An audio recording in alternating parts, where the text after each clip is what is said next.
तो स्टूडेंट्स, बहुत ही important topic पर हम चर्चा करेंगे आज की। आइए जरा देखते हैं क्वेश्चन के साथ में।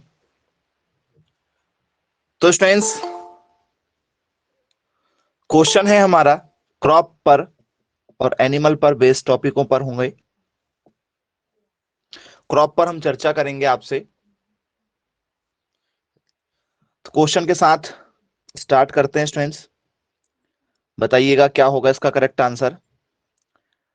विच soil structure which soil structure is the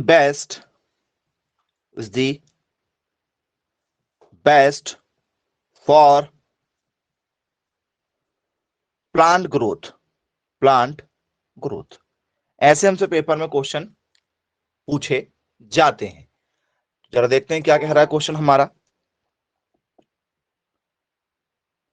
कौन सी मृदा संरचना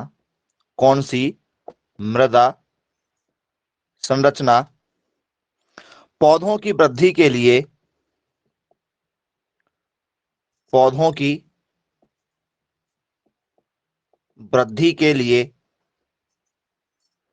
सर्वोत्तम है।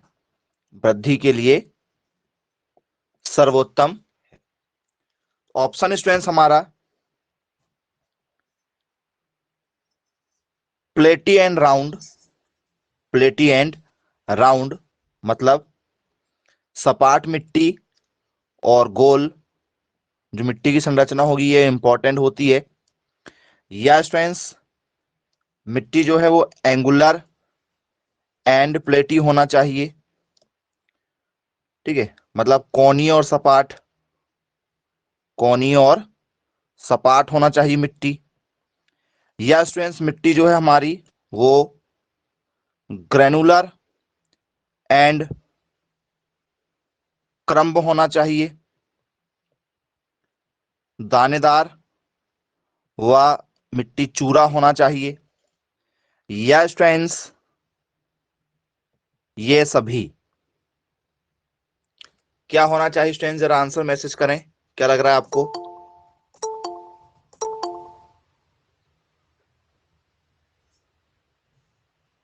चलिए, मिट्टी कैसी होना चाहिए किसी भी पौधे के लिए? सबसे अच्छी मिट्टी कौन सी मानी जाती है? जो मिट्टी की संरचना है, सबसे अच्छी मिट्टी की संरचना कौन सी मानी जाती है? ओके, बहुत बढ़िया।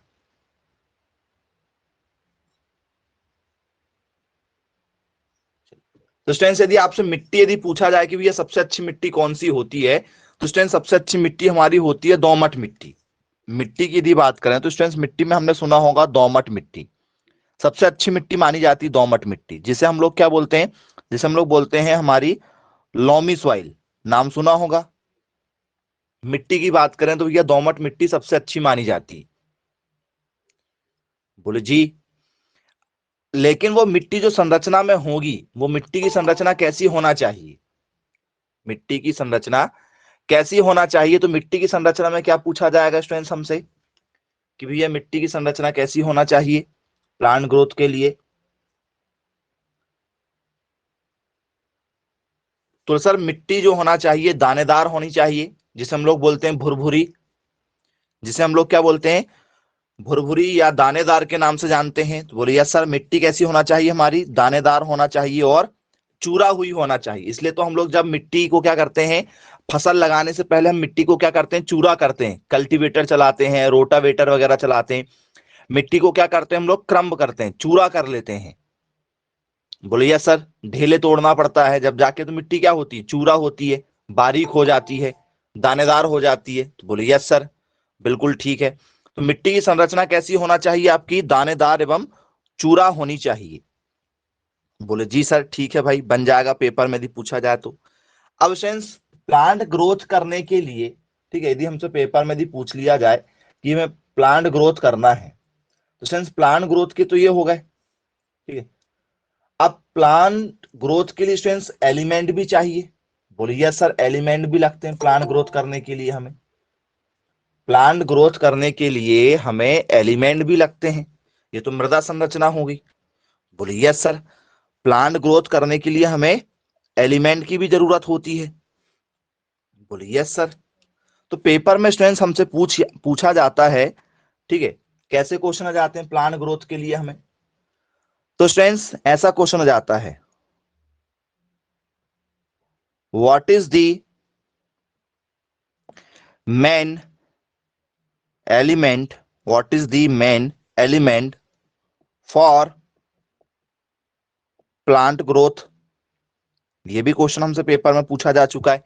मिट्टी के साथ साथ में प्लांट ग्रोथ के लिए what is the main element, ठीक है, फॉर प्लांट ग्रोथ, मतलब पौधों की वृद्धि के लिए, पौधों की पौधों की वृद्धि के लिए, पौधों की वृद्धि के लिए सबसे आवश्यक तत्व, सबसे आवश्यक तत्व हैं, तत्व हैं। पहला ऑप्शन आपके लिए, वही फर्स्ट में प्रायोरिटी में कौन है। तो स्टूडेंट्स क्या हमारे लिए नाइट्रोजन होगा, नाइट्रोजन। क्या स्टूडेंट्स फास्फोरस होगा। क्या स्टूडेंट्स पोटेशियम होगा। क्या स्टूडेंट्स ऑल ऑफ दीज होगा। क्या होगा बताइए, प्लांट ग्रोथ के लिए सबसे ज्यादा आवश्यक क्या होगा।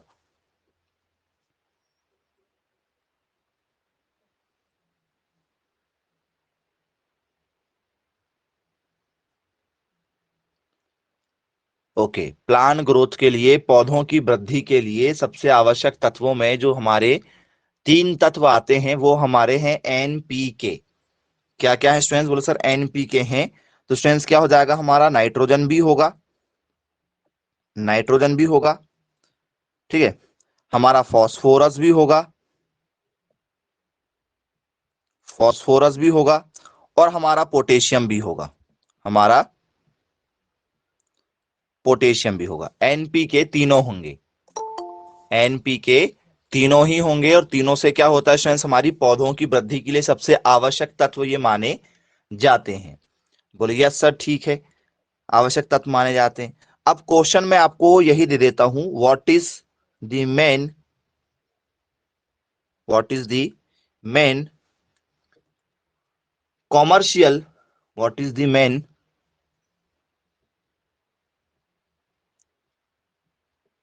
कॉमर्शियल फर्टिलाइजर, फर्टिलाइजर्स निम्नलिखित में, ठीक है, निम्न में कौन व्यावसायिक,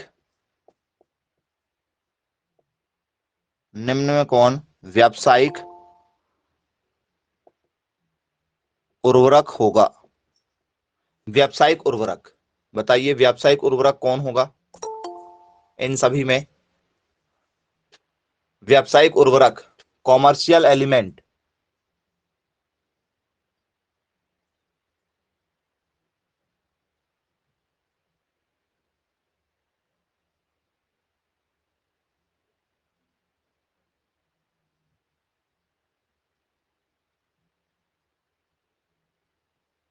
ओके, ठीक है भाई, अच्छी बात है,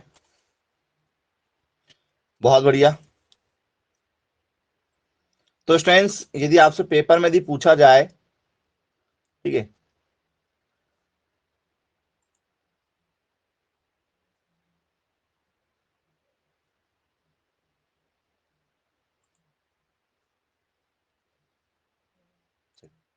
बहुत सारे बच्चे मुझे लगा कि सही आंसर देंगे, लेकिन आपके आंसर तो गलत निकले, गलत आंसर दिए सभी बच्चों ने लगभग।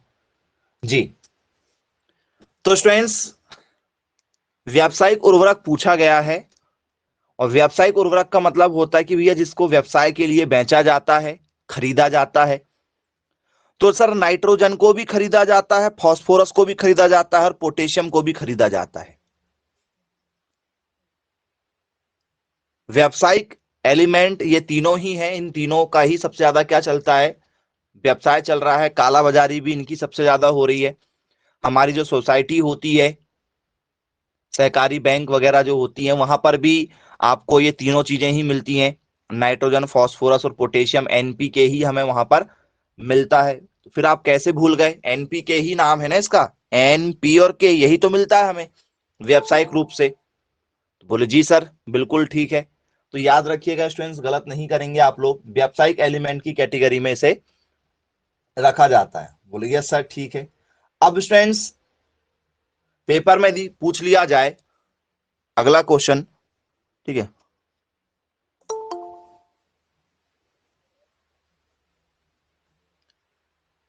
अगला क्वेश्चन हमसे आ जाए, what chemical helps, what chemical helps to plant growth faster. किस तत्व, किस तत्व की सहायता से, किस तत्व की सहायता से, ठीक है, सबसे तेजी से पौधे वृद्धि करते हैं। अब बताओ जरा, आप क्या होना चाहिए? सबसे तेजी से वृद्धि किसमें करेंगे?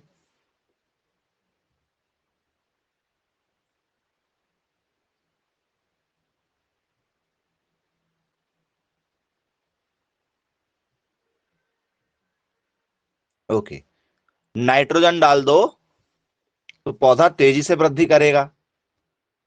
ओके ठीक है, नाइट्रोजन डाल दो तो पौधा तेजी से वृद्धि करेगा। Option number A. Very good, बहुत बढ़िया।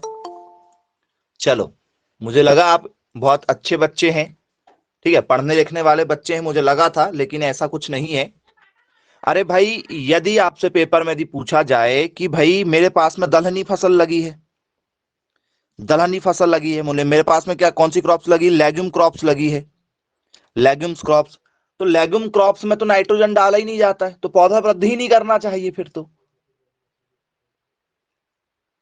दलहनी फसलों में नाइट्रोजन तो डाला ही नहीं जाता, तो फिर पौधा तो बड़ा ही नहीं होना चाहिए, फिर तो दाल होना ही नहीं चाहिए, क्योंकि बिना नाइट्रोजन के तो पौधा वृद्धि ही नहीं कर पाएगा।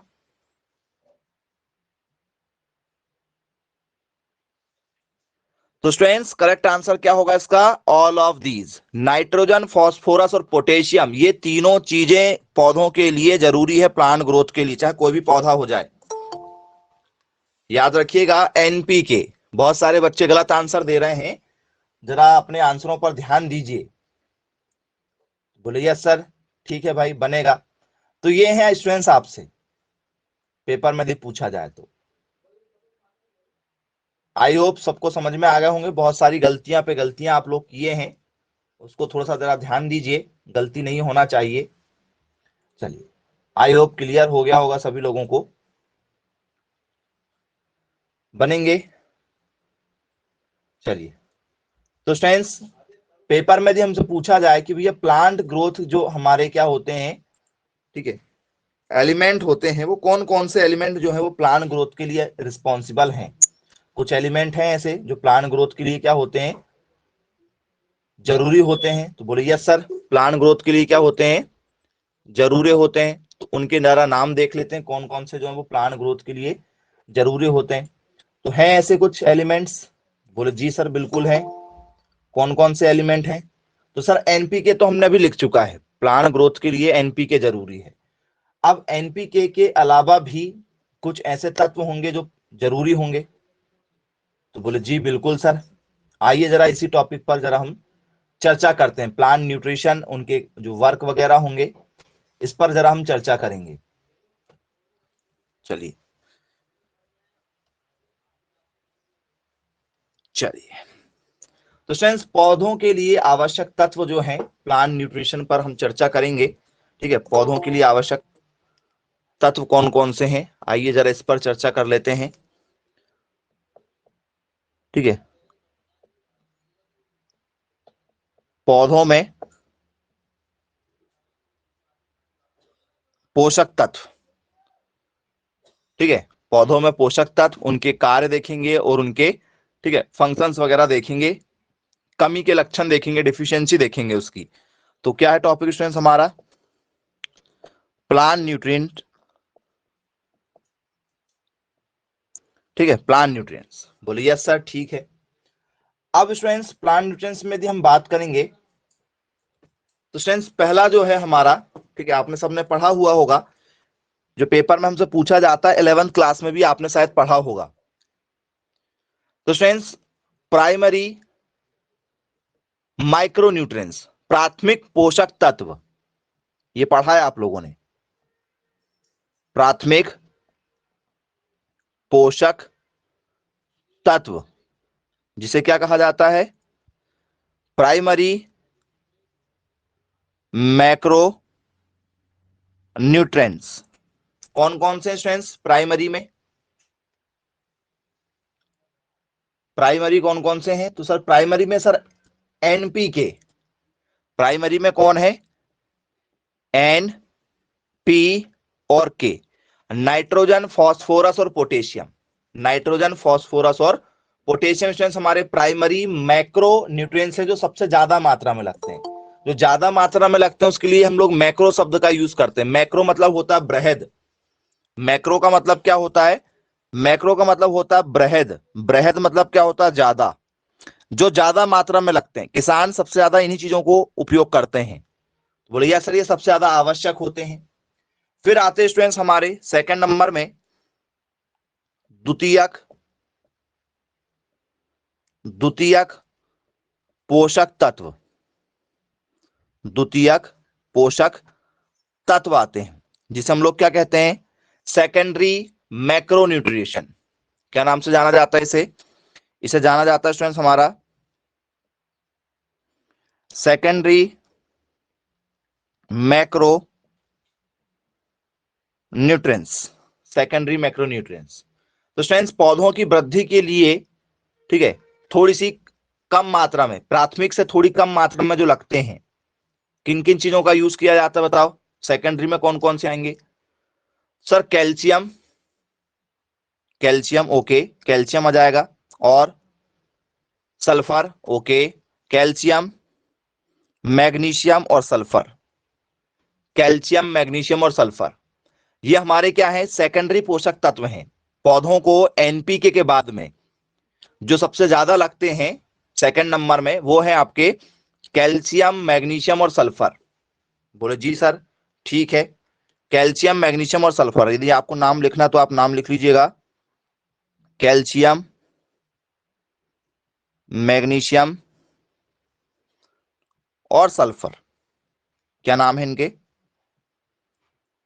कैल्शियम, मैग्नीशियम और सल्फर। कैल्शियम, मैग्नीशियम और सल्फर के नाम से इन्हें जाना जाता है। बोलिए सर, ठीक है। अब स्टूडेंट्स इसके बाद में हमसे प्राथमिक पोषक तत्व के लिए पेपर में आता है कि प्राथमिक पोषक तत्व निम्न में से कौन सा है, या द्वितीयक पोषक तत्व निम्न में से कौन सा है, या सोडियम, ठीक है, आधारित है प्राथमिक पोषक तत्व से, द्वितीयक पोषक तत्व से, तृतीयक पोषक तत्व से। इस टाइप से हमसे पेपर में क्वेश्चन पूछे जाते हैं। बोले जी सर बिल्कुल, प्राथमिक और द्वितीयक तो बन जाएगा। अब प्राथमिक द्वितीयक के बाद में हमसे थर्ड नंबर में पूछा जाता है स्टूडेंट्स ट्रेस तत्व, ट्रेस तत्व, trace element, trace element.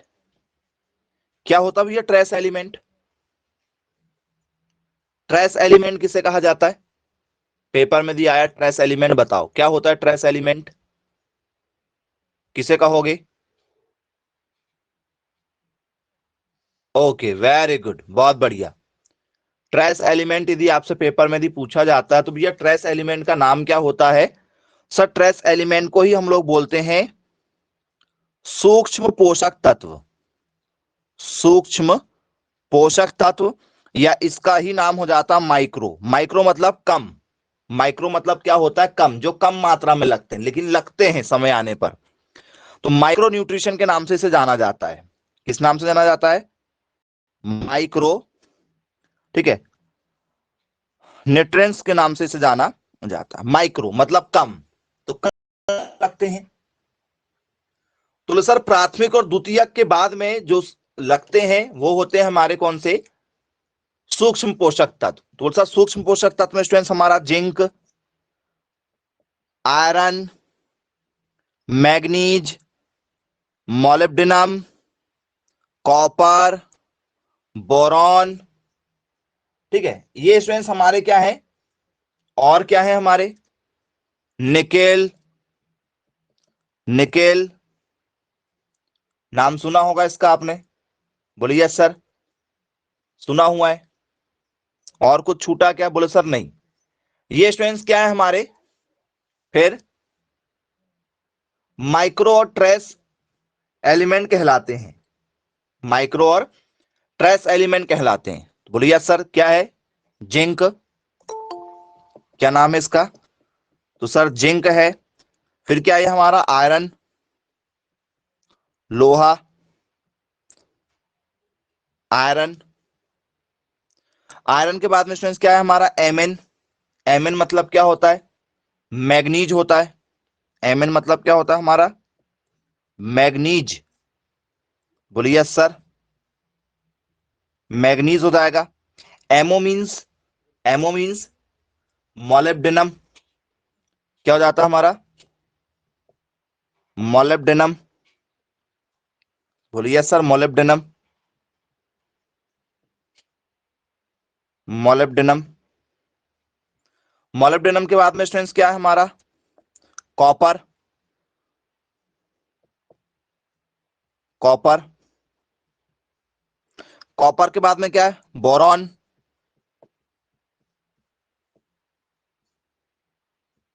Boron.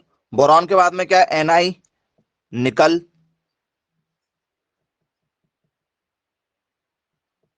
निकल, ठीक है, सॉरी, निकल। तो स्टूडेंट्स ये जो इतने एलिमेंट हम आपको बता रहे हैं, ये एलिमेंट क्या है हमारे? कौन से एलिमेंट कहलाते हैं? माइक्रो एलिमेंट कहलाते हैं। क्लोरीन होगा क्या? क्लोरीन, क्लोरीन, क्लोरीन होगा? क्लोरीन नहीं होगा? होना चाहिए क्लोरीन, बोलिए यस सर, इसमें क्लोरीन भी आ जाता है। इसमें क्या जाता है? क्लोरीन आ जाएगा, तो बोलिए यस सर, क्लोरीन हो गया। तो स्टूडेंट्स मेनली जो है हमारे इतने एलिमेंट हमें लगते हैं मेनली। तो सर कितने हो गए? सर 3 वहां हो चुके थे प्राइमरी में, 3 सेकेंडरी में हो चुके थे, 6 तो यही हो गए। 7 8 9 10 11 12 13 14, ये 14 एलिमेंट स्टूडेंट्स हमारे यहां पर हो गए। 14 के बाद में स्टूडेंट्स ये हमारे माइक्रो हो गए। और जो हमें नॉर्मली लगते हैं, ठीक है, जो नॉर्मली लगते हैं हमें मैक्रो में, तो स्टूडेंट्स मैक्रो में ही हमारे 3 लोग और आते हैं जिसका नाम स्टूडेंट्स हमारा इसमें नहीं, दूसरे में आते हैं स्टूडेंट्स। कौन से? सर कार्बन, हाइड्रोजन और ऑक्सीजन। ये तो हमारे एनवायरमेंट में होते हैं। तो स्टूडेंट्स ये 3 चीजों को हमें डालने की जरूरत अलग से नहीं पड़ती है। जैसे पानी के साथ में हाइड्रोजन ऑक्सीजन मिल जाएगा, हवा में कार्बन मिल जाएगा। तो स्टूडेंट्स ये हो गया हमारे 14 और ये 3 हमारे ऐसे टोटल स्टूडेंट्स मेनली जो लगते हैं वो 17 जो है, 17 है टोटल। एसेंशियल एलिमेंट कितने हैं? कुल पोषक तत्वों की संख्या टोटल कितनी पढ़े हमने 11th क्लास में? 17 पढ़े हैं, 17 पोषक तत्व पढ़े हैं। यदि आप देखना चाहें तो बुक में देखिएगा, मिल जाएगा। तो बोलिए सर ठीक है। अब स्टूडेंट्स हम एक एक पोषक तत्वों पर जरा बारीकी से नजर रखेंगे, चलिए, और काम काम के पॉइंट जरा उस पर देखेंगे। जैसे स्टूडेंट्स पहले नंबर पर हमने देखा नाइट्रोजन। पहले नंबर पर हमने क्या देखा है? नाइट्रोजन देखा है। तो मेनली यूज देखेंगे कि कौन कौन से मेनली जो है इसमें यूज हैं। तो स्टूडेंट्स मेनली यूज में यदि आपसे पेपर में यदि पूछा जाए तो स्टूडेंट्स नाइट्रोजन का क्या यूज है? नाइट्रोजन प्लांट न्यूट्रिशन का जो यूज है पौधों के लिए क्या होगा? स्टूडेंट्स मैसेज करें, बताइए क्या होना चाहिए आंसर। तो स्टूडेंट सबसे पहले नाइट्रोजन पौधों के लिए पहला आवश्यक पोषक तत्व है।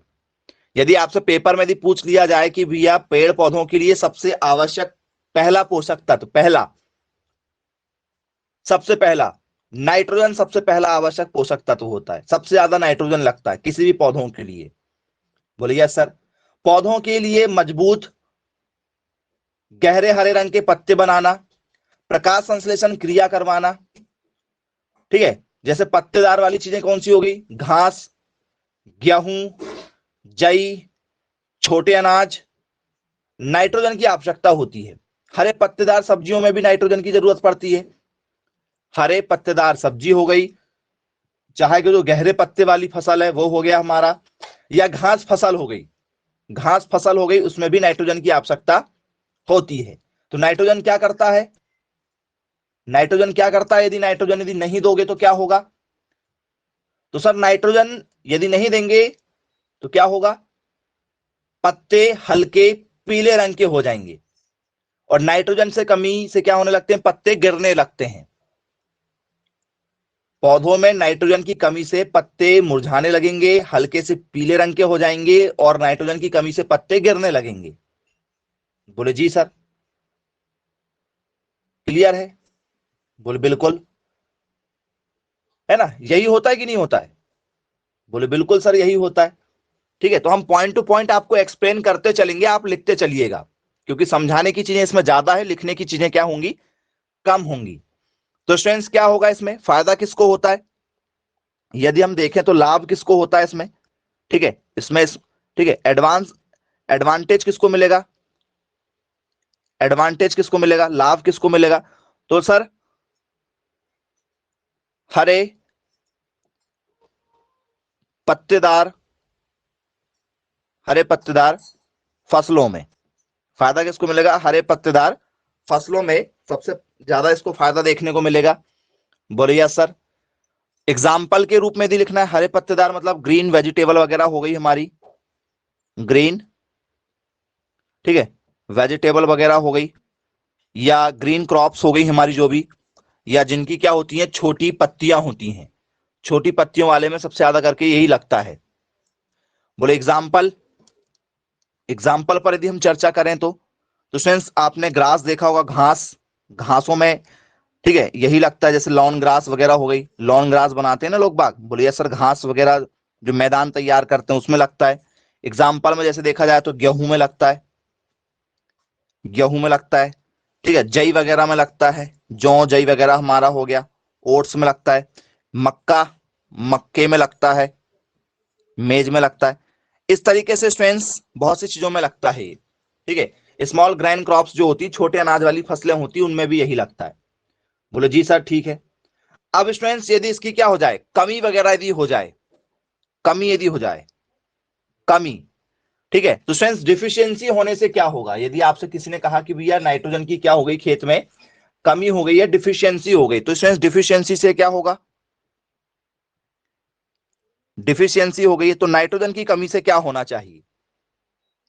क्या होगा नाइट्रोजन की कमी से? तो सर नाइट्रोजन की कमी से सबसे ज्यादा जो होता है, पत्ते क्या हो जाते हैं? ठीक है, पीले रंग के हो जाते हैं, ठीक है। लीव्स जो होती है वो क्या हो जाती है आपकी? लीफ जो हो जाती है आपकी, जो पत्ती है, पत्ती कैसी होने लगती है? सर पत्ती हो जाती है हमारी येलो कलर की। पत्ती कैसी हो जाती है हमारी? येलो कलर की, पीला रंग, पत्तियों का पीला रंग। कमी से क्या हो जाएगा? पत्तियों का पीला रंग हो जाएगा, और पत्तियां गिरने लगेंगी। और पत्तियां क्या होने लगेंगी? पौधों में नाइट्रोजन की कमी से क्या हो जाती हैं? पत्तियां गिरने लगती हैं। क्या ये सही बात है? पत्तियां गिरने लगती हैं? तो बोलिए यस सर, पत्तियां क्या हो जाती हैं? गिरने लगती हैं। तो क्या लिखेंगे इसमें हम लोग? Due to the lack of nitrogen in plants the leaves start falling. ठीक है, तो पत्तियों का गिरना, पत्तियों का क्या होना? झड़ना, पत्तियों का झड़ना या पत्तियों का टूटना, ऐसा लिख सकते हैं हम लोग। ठीक है, तो क्या लिखेंगे? The leaves, the leaves falling down, the leaves falling down, या due to the lack of nitrogen in the plant the leaves starting falling.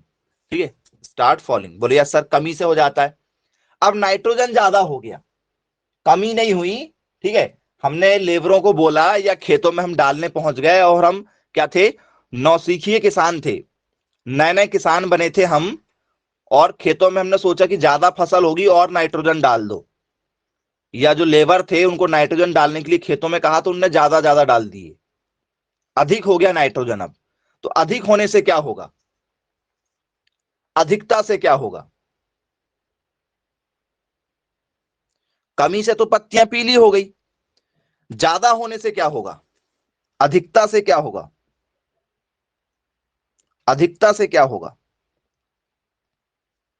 अधिकता से क्या होना चाहिए बताओ, अधिक हो गया है, अधिकता में क्या होगा, यदि पेपर में यदि पूछा जाए कि भी अधिकता हो गई है, क्या होगा अधिकता में।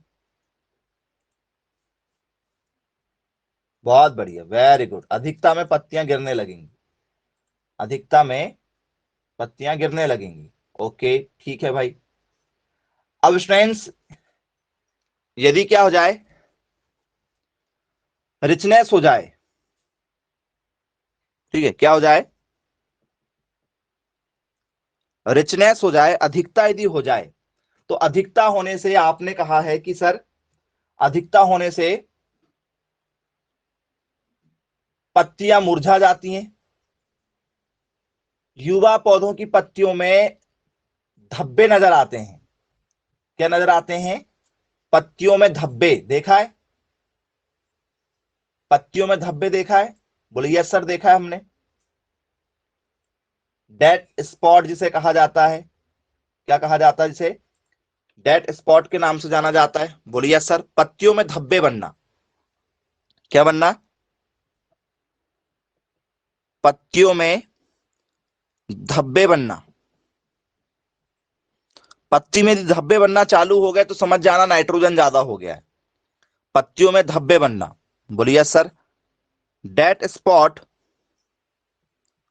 इन लीफ, पत्तियों में क्या बनना, धब्बे बनना चालू हो जाते हैं, तो बोलिए यस सर, पत्तियों में धब्बा बनना चालू हो जाएंगे।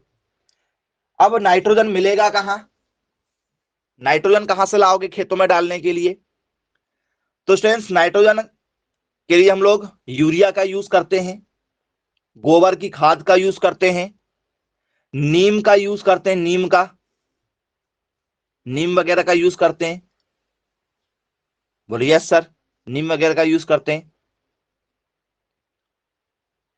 गोबर की खाद, यूरिया, नीम के, नीम कोटेट आते हैं ना, नीम का यूज करते हैं, बोलिए यस सर ठीक है बनेगा। अब यदि स्टूडेंट्स नाइट्रोजन की जगह, नाइट्रोजन क्या करता है, पत्तियों के कलर और उनकी ग्रोथ के लिए जवाबदार होता है, पत्तियों का हरा रंग बनाए रखता है नाइट्रोजन, पौधों की वृद्धि करता है, ठीक है, नहीं तो पत्तियां टूट के गिरने लगेंगी। अब नाइट्रोजन के बाद में यदि आपसे फॉस्फोरस आ जाए, नाइट्रोजन के बाद में क्या आ जाए, आपसे फॉस्फोरस पूछ लिया जाए, फॉस्फोरस, फॉस्फोरस क्या करता होगा स्टूडेंट्स, किस काम में आता है फॉस्फोरस, पौधों को मजबूती देता है। ओके, तो स्टूडेंट्स फास्फोरस जो है वो पौधों की जड़ों को वृद्धि करता है, मतलब जड़ को मजबूत करता है। जिन पौधों में फास्फोरस अच्छा होता है, तो स्टूडेंट्स क्या वो फूल और फल ज्यादा देते हैं, क्या तेजी से पकते हैं, क्या तेजी से पकेंगे, तो बोले यस सर, जिन पौधों में फास्फोरस अधिक मात्रा में मतलब जरूरत के हिसाब से यदि होता है तो वो पौधे क्या होते हैं, जल्दी जल्दी फूल देंगे, इससे क्या होगा, हमें लाभ होगा।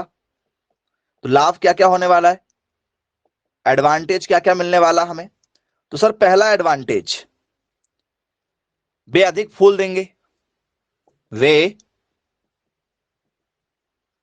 अधिक फूल देंगे, बोलिए सर फूल ज्यादा देंगे।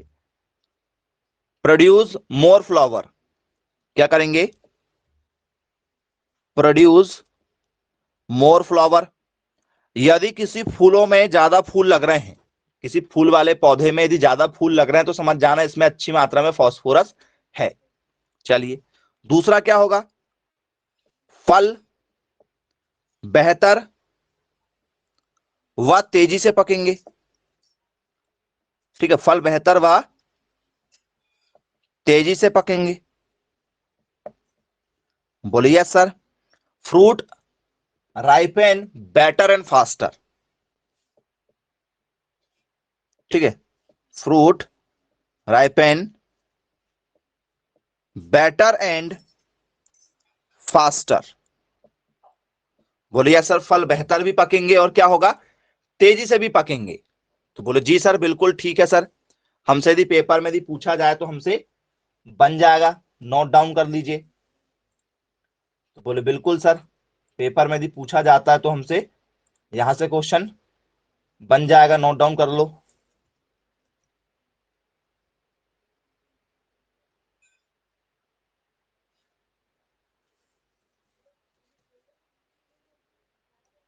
बनेगा। बोले यार सर और क्या होगा स्टूडेंट्स, और क्या फायदा हो सकता है? सर फायदा में ये है कि स्टूडेंट्स जो 12 मासी वाले फूल होते हैं उसमें फास्फोरस की मात्रा अच्छी चाहिए। और क्या, झाड़ी नुमा जो पौधे होते हैं, झाड़ी नुमा जो पौधे होते हैं, स्रव वाले जो पौधे होते हैं उसमें फास्फोरस ज्यादा चाहिए, नाइट्रोजन ज्यादा चाहिए? झाड़ी नुमा पौधों को फास्फोरस ज्यादा चाहिए होता है या नाइट्रोजन? जो झाड़ी नुमा होते हैं, श्रब्स प्लांट जो होते हैं हमारे, उन्हें फास्फोरस ज्यादा चाहिए होता है। उन्हें क्या चाहिए स्टूडेंट्स? बोले सर फास्फोरस उन्हें ज्यादा चाहिए। बोले जी सर, ठीक है भाई। अब यदि स्टूडेंट्स आपसे पेपर में यदि पूछा जाए कि भैया जो फास्फोरस है, यदि इसकी क्या हो जाए, फास्फोरस की क्या हो जाए, कमी हो जाए, कमी, डिफिशियंसी यदि हो जाए, तो स्टूडेंट्स इसकी डिफिशियंसी से क्या होगा बताओ? इसकी कमी से क्या होगा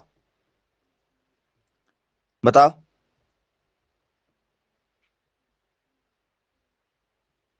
इसकी कमी से क्या होगा?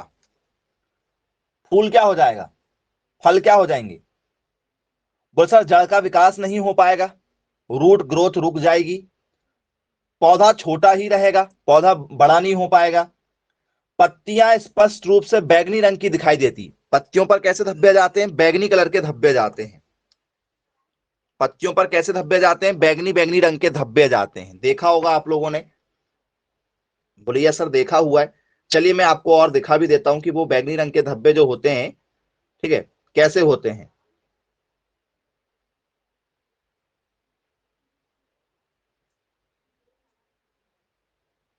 चलिए, बैगनी रंग के धब्बे जो होते हैं पत्तियों में, वो कैसे होते हैं फास्फोरस की कमी से, जरा उस पर हम चेक करते हैं। तो स्टूडेंट्स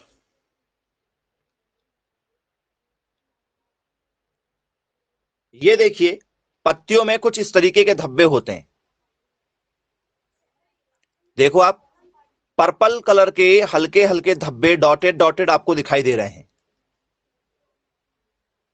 बोलिए यस सर, दिखाई दे रहे हैं। तो स्टूडेंट्स ये धब्बे बनने लगते हैं, बैगनी रंग के क्या होने लगते हैं, धब्बे बनने लगते हैं। मतलब क्या क्या होगा? सर पहला तो ये है कि भैया डिफिशियंसी से क्या होगा, ठीक है, जड़ों का विकास नहीं होना, जड़ का विकास रुक जाना, जड़ का विकास रुक जाना, ठीक है, क्या हो जाना, जड़ का विकास रुक जाना। बोलिए सर जड़ों का विकास नहीं हो पाएगा, रूट की सही ग्रोथ नहीं हो पाएगी, तो क्या लिखेंगे? Roots do not develop properly, roots do not growth, do not growth properly. बोलिए सर रूट ग्रोथ नहीं कर पाएगी अच्छे से। पौधों का छोटा होना, पौधों का क्या होना, छोटा ही होना, पौधे, ठीक है, पौधे छोटे रह जाना, पौधे छोटे रह जाना। बोलिए सर पौधे क्या हो जाएंगे, छोटे होते हैं भैया, प्लांट क्या होने लगेंगे हमारे, धीरे धीरे हाइट उनकी रुक जाएगी, ग्रोथ रुक जाएगी, ठीक है, प्लांट्स, ठीक है, ग्रोथ आर स्मॉल, बोले यस सर। ठीक है, अब इसके बाद में क्या होगा, और क्या होगा सर, पत्तियों का बैगनी रंग दिखाई देना, पत्तियों में क्या होना, बैगनी रंग दिखाई देना। और क्या होगा फास्फोरस की कमी से पत्तियों में बैगनी रंग के अलावा, तो सर पत्तियों में बैगनी रंग के अलावा क्या स्टूडेंट्स, फल आपने देखा होगा, फल यदि आप लेकर आते हैं तो फल क्या खराब होने लगते हैं क्या, ऑटोमेटिक। ठीक है, क्या, पत्तियों का बैगनी रंग होना, पत्तियों का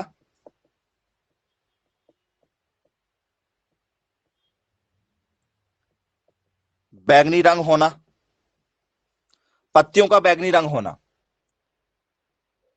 the leaves are clearly visible in purple colour. ठीक है, क्या लिखेंगे, the leaves are clearly visible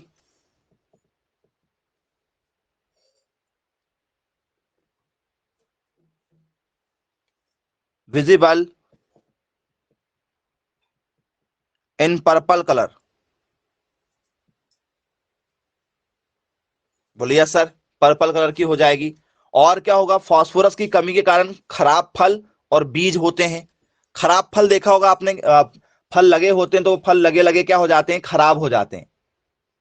फल लगे लगे क्या हो जाते हैं, खराब हो जाते हैं। तो बोलिए सर क्या होना, खराब फल निकलना, खराब फल निकलना। बोलिए सर, खराब फल निकलेंगे। कैसे फल निकलेंगे, खराब फल निकलेंगे। बोले जी सर, ठीक है भाई, क्या हो जाना सर, खराब फल निकलना। तो क्या लिखेंगे sir, produce produce bad fruit, produce bad fruit. बोलिए सर, खराब फल निकलेंगे। तो स्टूडेंट्स, ये फास्फोरस की क्या है, डिफिशियंसीज होती हैं कि भैया फास्फोरस की कमी के कारण से ये सब होगा। अब फास्फोरस कहां से मिलेगा सर, फास्फोरस कहां से मिलेगा भाई, बताओ। फास्फोरस के जो फर्टिलाइजर है, यदि आपसे कोई पूछे भी है फास्फोरस किस किस चीजों में मिलता है, तो कहां से आएगा फास्फोरस, खेतों में भैया। फास्फोरस कहां से आता है बताओ, मैसेज करो जरा, फास्फोरस कहां से आएगा। सर फास्फोरस आता है स्टूडेंट्स हमारा डीएपी, नाम सुना होगा DAP, di ammonium phosphate. MAP आता है, मोनो अमोनियम फॉस्फेट। एनपीके भी आता है, नाइट्रोजन फॉस्फोरस पोटेशियम। बोलिए यस सर। तो स्टूडेंट्स फास्फोरस कहां कहां से मिलता है हमें, यदि पेपर में यदि हमसे पूछा जाए कि भैया फास्फोरस कहां कहां से मिलता है, तो स्टूडेंट्स फास्फोरस कहां कहां से मिलता है, ये भी हमारे पेपर का एक बहुत ही अच्छा क्वेश्चन रहा है। तो बोलिए यस सर, कहां कहां से पूछ लिया जाता है क्वेश्चन, तो सर एक है हमारा DAP, DAP.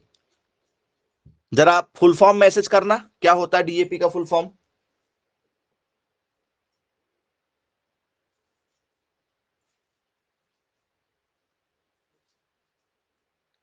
Di ammonium phosphate, message करने की बोले हैं।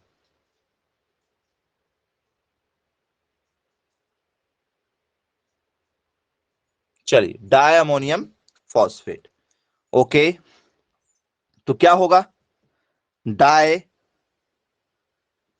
अमोनियम फॉस्फेट, क्या होगा, डाई अमोनियम फास्फेट। बोलिए सर, डीएपी होता है। डीएपी के जैसे स्टूडेंट्स एक और क्या होता है सर, डीएपी के अलावा और क्या होता है सर, एमएपी होता है, मोनो अमोनियम फॉस्फेट। डाई की जगह क्या जाएगा, मोनो शब्द आ जाएगा, मोनो अमोनियम फॉस्फेट। बोलिए सर, मोनो अमोनियम फॉस्फेट हो जाएगा। और क्या होता है सर, एनपीके तो पढ़ा ही हमने, एनपीके में भी क्या होता है, फास्फोरस होता है हमारा। क्या होता है, उसमें भी फॉस्फोरस है, यहां भी फॉस्फोरस है, यहां भी फॉस्फोरस है, इनमें सब में फॉस्फोरस है। बोलिए यस सर ठीक है। एक और होता है स्टूडेंट्स हमारा single super phosphate, single super phosphate, यही है क्या SSP, single super phosphate. SSP मतलब क्या होता है, सिंगल सुपर फॉस्फेट। बोलिए सर।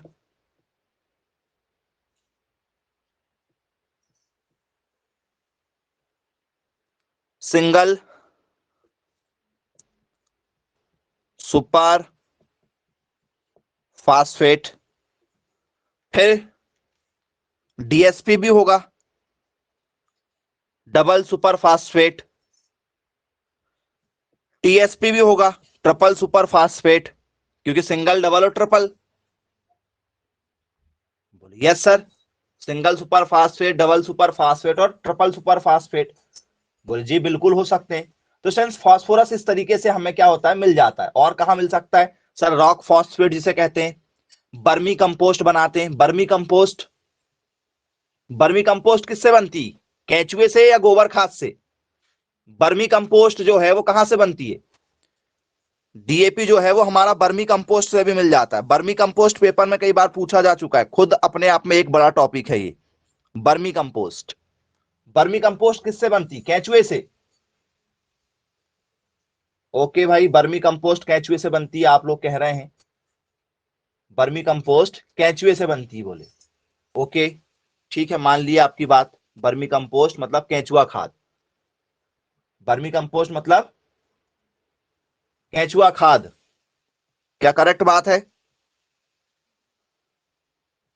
बर्मी कंपोस्ट मतलब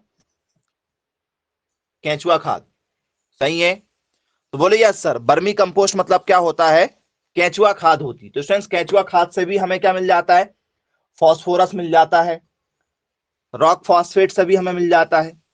बोले जी बिल्कुल सर ठीक है, बनेगा हमसे। तो स्टूडेंट्स ये इतने इंपॉर्टेंट है हमारे फॉस्फोरस, ठीक है।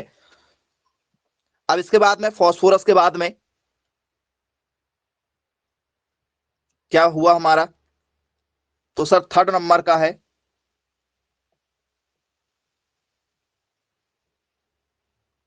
पोटेशियम। पोटेशियम, अब स्टूडेंट्स पोटेशियम जो होता है ये पौधों में क्या करता है सर, पौधों के स्वस्थ जीवन के लिए जरूरी है। पौधों के स्वस्थ जीवन के लिए क्या है, ये जरूरी होता है। बोलिए सर, पेड़ पौधे अधिक तापमान झेल सकें, गर्मियों में भी पौधों को कुछ नहीं होता, उसका कारण है कि उसमें क्या है, पोटेशियम होता है। पोटेशियम रोगों से लड़ने में मदद करता है, मतलब इम्यूनिटी पावर को बढ़ा के रखेगा। पौधों की कोशिकाओं को मजबूत करने का काम करता है, और पौधों में पानी को स्थानांतरण करने के लिए, ठीक है, मदद करता है। पौधों में पानी का स्थानांतरण एक जगह से दूसरी जगह होता है, तो उसमें भी मदद करता है। बोलिए सर ठीक है। तो स्टूडेंट्स इंपॉर्टेंट है हमारा पोटेशियम। पोटेशियम क्या होता है, इंपॉर्टेंट है। बोलिए सर, पौधों के समग्र स्वास्थ्य के लिए, चाहे वो पौधों की वृद्धि हो, चाहे तनों की वृद्धि हो, जड़ का विकास हो, पूरे स्वास्थ्य के लिए जरूरी होता है, ठीक है। अधिक तापमान झेलने की क्षमता बढ़ाता है। अधिक तापमान, यदि गर्मी हो रही तो भी पौधे कभी सूखते नहीं है, आपने देखा होगा।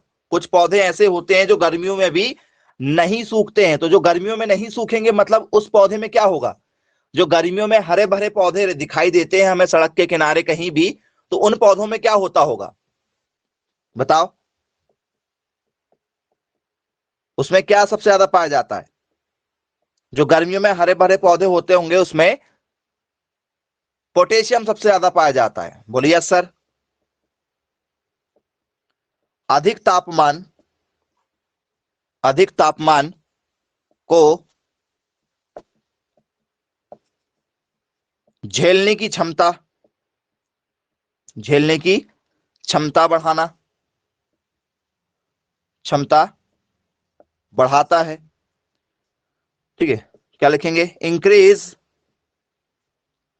इंक्रीज एबिलिटी, इंक्रीजेस, ठीक है, ability to withstand high temperature, high temperatures, अधिक तापमान को झेलने की क्या करता है? क्षमता बनाए रखता है। तो बोलिए यस सर, ठीक है भाई, पेपर में यदि पूछा जाए तो हमसे बन जाएगा।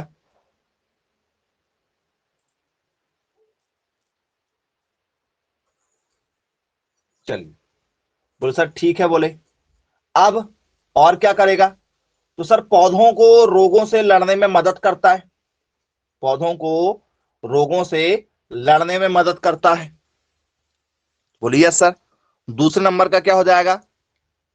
पौधों को रोगों से लड़ने में मदद करना, पौधों को रोगों से लड़ने में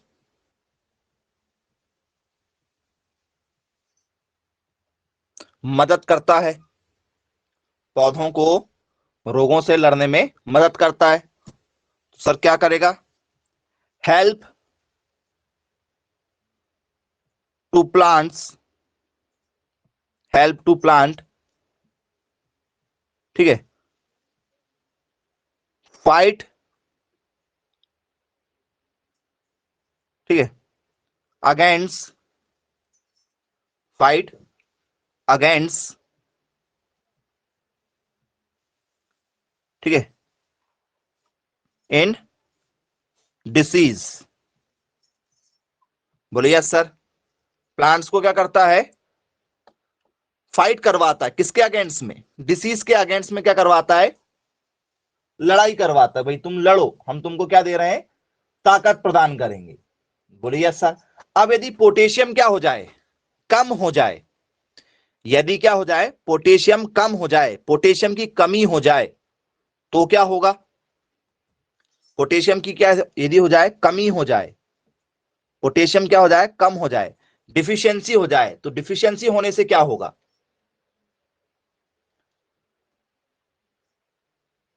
तो सर पौधा ठंड के प्रति संवेदनशील हो जाएगा, ठंड में पौधा पूरा मुरझा जाएगा। आपने देखा होगा ठंड यदि है और पौधे में यदि पोटेशियम नहीं डाला है तो पौधा पूरा मुरझा जाएगा ठंड में, ठंड के प्रति संवेदनशील हो जाता, मतलब तना कमजोर हो जाएगा, पत्तियां भूरे भूरे रंग की होने लगती हैं और पौधे के जो बीज फल होते हैं वो सिकुड़ने लगते हैं, पौधों के बीज बीज जो होते हैं वो क्या होने लगते हैं? धीरे धीरे सिकुड़ने लगते हैं। बोलिए यस सर, देखा हुआ है हमने, ठीक है। क्या होगा? डिफिशियंसी में क्या होगा? इंपॉर्टेंट डिफिशियंसी है इसकी, इसकी कमी से क्या क्या हो सकता है? तो सर इसकी कमी बहुत ही ज्यादा हमारे लिए क्या है? इंपॉर्टेंट है। क्या होना? पौधे पोटेशियम की कमी के कारण से ठंड के प्रति क्या हो जाते हैं? संवेदनशील हो जाते हैं। ठंड यदि चालू हुई पौधा मुरझाना चालू हो जाएगा, क्योंकि तना कमजोर है। क्यों? क्योंकि पोटेशियम नहीं है उसमें। क्या लिखेंगे? तना कमजोर होना, तना कमजोर होना। बोलिए सर तना क्या हो जाएगा उसका? सर कमजोर हो जाएगा। तने क्या हो जाते हैं स्टूडेंट्स? कमजोर हो जाते हैं। बोलिए यस, ये भी बात सही। क्यों कमजोर हो जाते हैं? क्योंकि फास्फोरस कम होता है। तो दी स्टेम वीक, स्टेम क्या हो जाए? पोटेशियम कम होता है, हाँ जी, पोटेशियम कम होता हाँ, तने क्या हो जाएंगे स्टूडेंट्स? दी स्टेम्स वीक,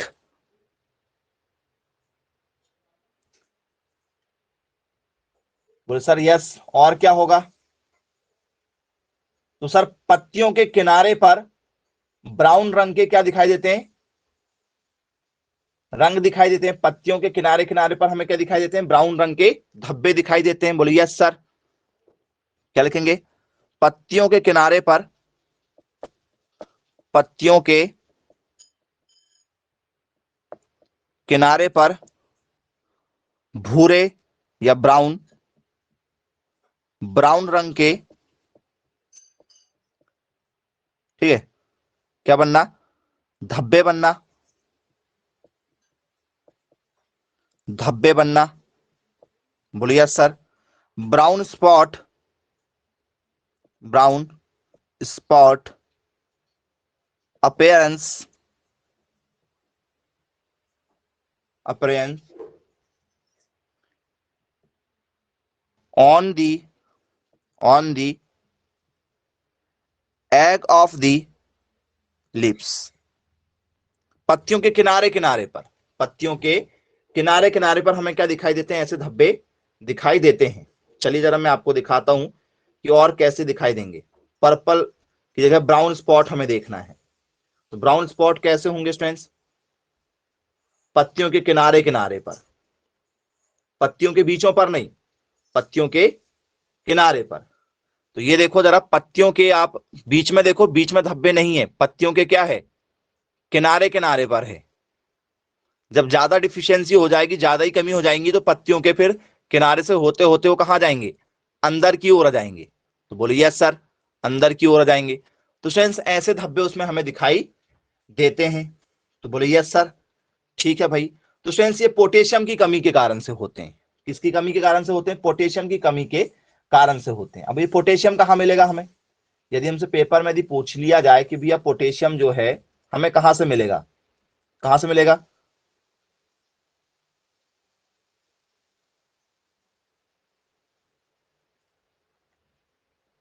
बताओ, पोटेशियम हमें जो है वो कहां से मिलेगा? किस चीज में मिलता है पोटेशियम फर्टिलाइजर?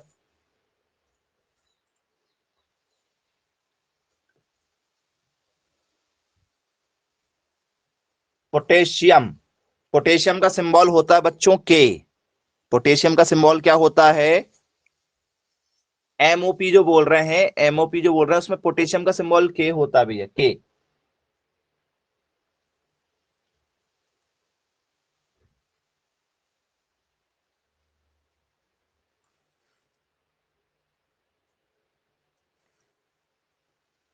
चलिए,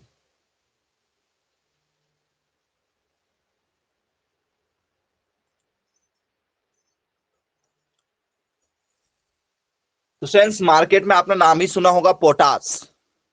पोटास सुना होगा, पोटास। खेत में क्या डालो? पोटास डाल दो, बोले। पोटास आती है एक मार्केट में, पोटास आती है। बोले यस सर, ठीक है, पोटास आती है।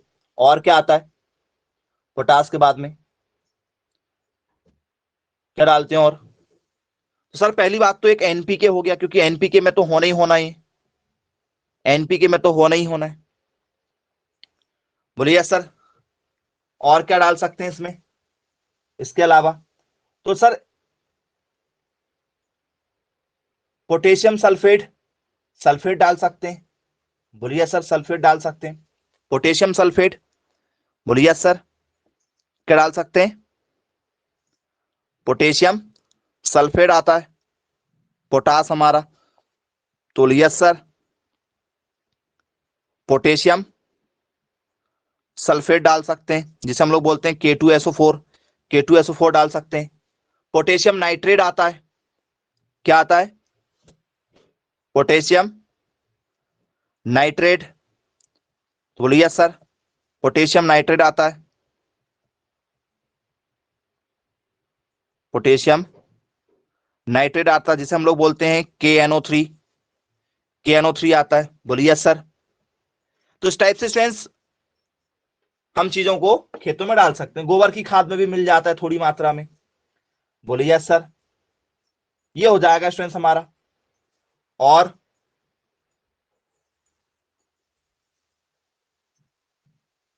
और कुछ जहां मिल सकता है, और कहीं जहां आपको लग रहा है कि मिलना चाहिए, तो बोले यस सर। और मिल सकता है, कहां मिल सकता है?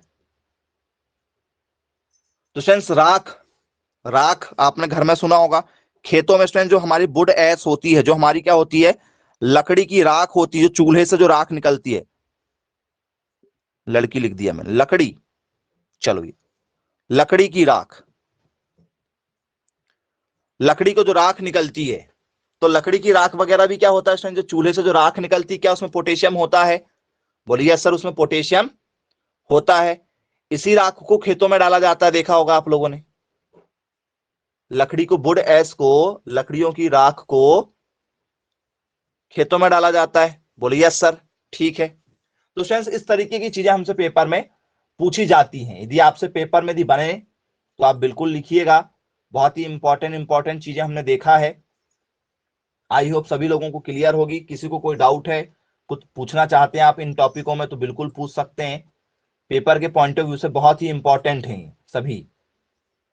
चलिए, ओके, ठीक, बन जाएगा। अब इसके बाद में स्टूडेंट्स हम आने वाले हैं एग्रीकल्चर बायोलॉजी की क्लास में। एग्रीकल्चर बायोलॉजी में आने वाले हैं, जिसमें स्टूडेंट्स क्वेश्चन के साथ ही हम शुरुआत करेंगे। ठीक है, क्वेश्चन के साथ ही हम उसकी क्या करेंगे, शुरुआत करने वाले हैं। तो क्वेश्चन है हमारा, दी गैस्ट्रिक जूस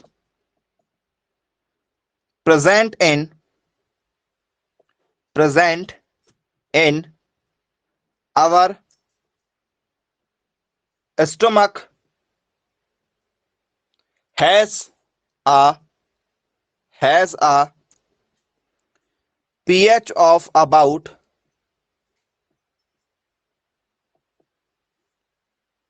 क्या कहना चाह रहा क्वेश्चन हमारा, बहुत ध्यान से देखिएगा। बहुत ही बढ़िया और यूनिक क्वेश्चन है, आपने किसी ने भी शायद अभी तक नहीं पढ़ा होगा। हमारे आमाशय में उपस्थित, हमारे आमाशय में उपस्थित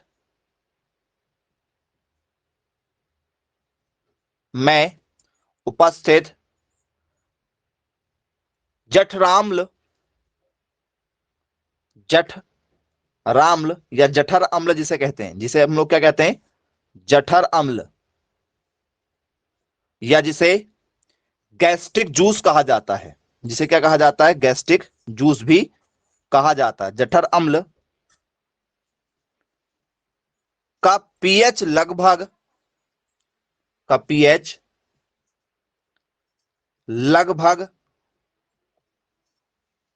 होता है। जी हाँ स्टूडेंट्स, यदि आपसे पेपर में यदि पूछा जाए तो स्टूडेंट्स मैं आपको ऑप्शन दे रहा हूं। क्या स्टूडेंट्स पीएच मान 7 होता है?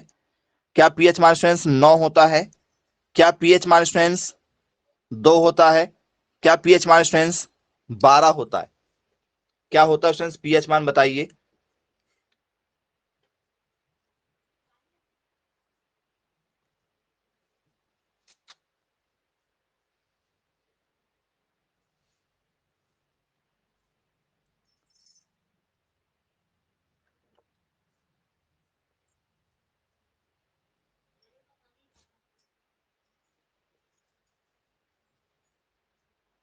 क्या होगा?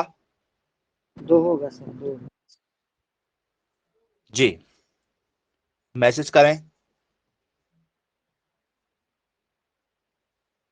ऑप्शन नंबर सी के साथ जाना चाह रहे हैं। ओके, ऑप्शन सी होगा बोले। ठीक है भाई, देखते हैं जरा क्या ऑप्शन सी होगा। ऑप्शन सी के साथ जाना चाह रहे हैं, तो क्या स्टूडेंट्स करेक्ट 2 ही होता है? क्या 2 ही होता है, क्या बताओ?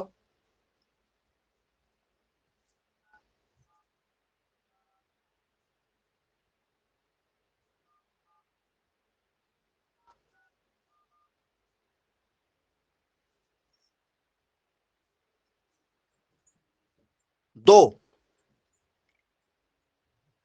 ओके, जो हमारा गैस्ट्रिक जूस जो होता है प्रेजेंट स्टोमक में, अमाशा में, उसका पीएच मान जो होता है बोले सर 2 होता है। क्या ये बात सही है पूरी 100%?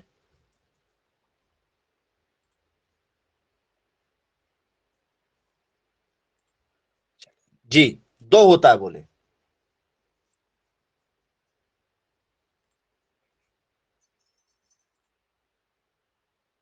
ठीक है भाई, तो आंसर स्टूडेंट्स 2 नहीं होगा।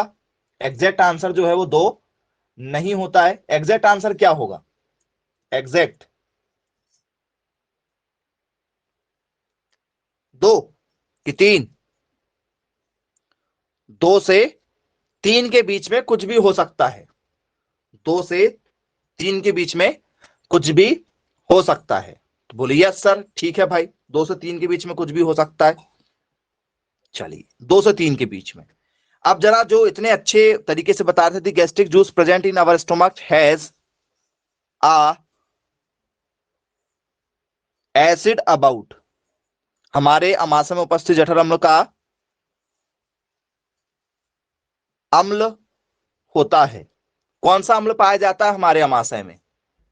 हमारे अमाशय में क्या H2SO4 पाया जाता है? क्या हमारे अमाशय में HCl पाया जाता है? क्या हमारे अमाशय में NOH पाया जाता है? क्या हमारे अमाशय में NaCl पाया जाता है? क्या पाया जाएगा?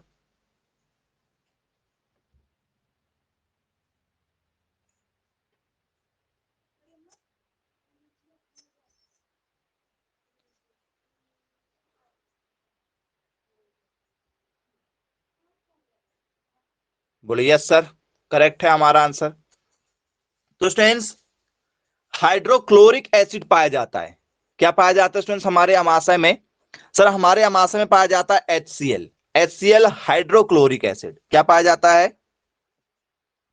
हाइड्रोक्लोरिक एसिड, HCl पाया जाता है। हाइड्रोक्लोरिक अम्ल पाया जाता है अमाशय में। बोलिए यस सर।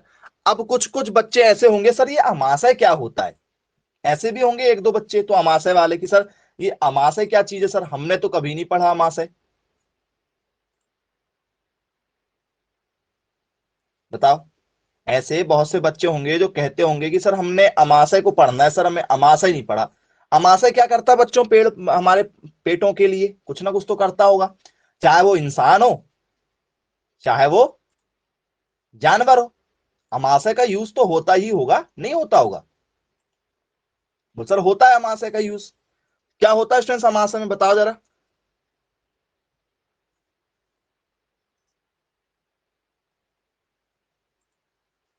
क्या होता है अमाशय? डाइजेशन करता है, ओके। और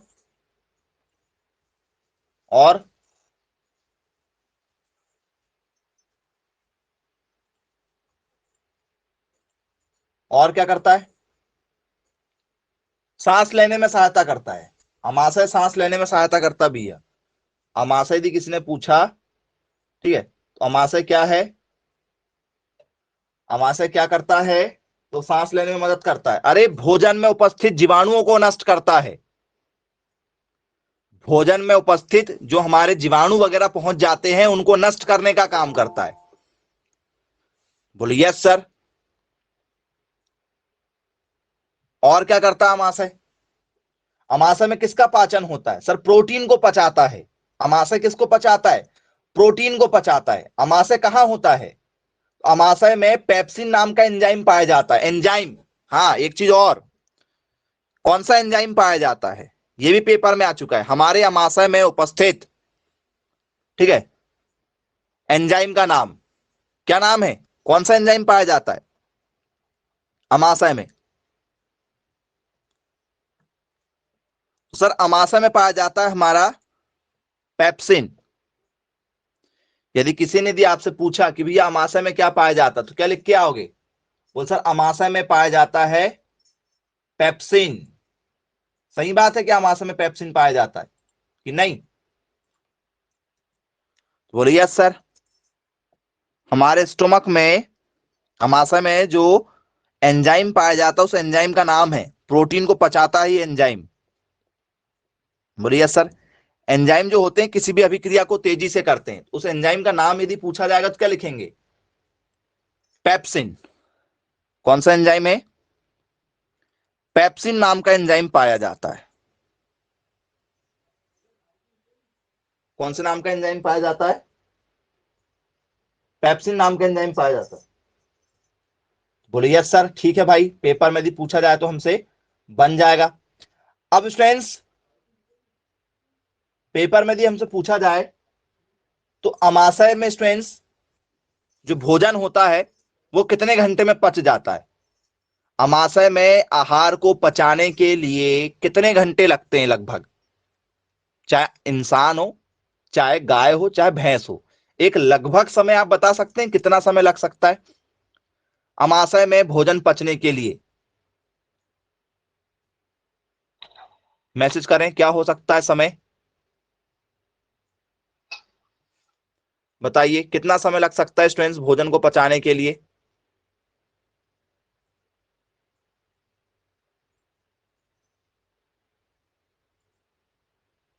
6 घंटे। ओके,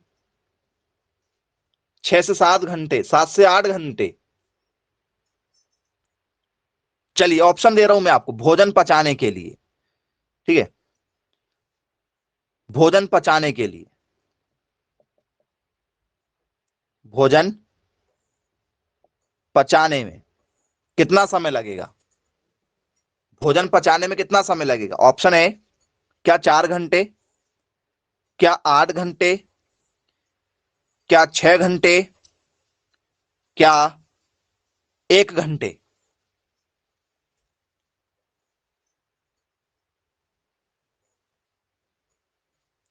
चलिए क्लियर हो गया तुरंत वहीं पर। चलिए, तो सर 4 घंटे का समय लगता है भोजन को डाइजेस्ट होने में। भोजन को डाइजेस्ट होने में कितने घंटे लगता है?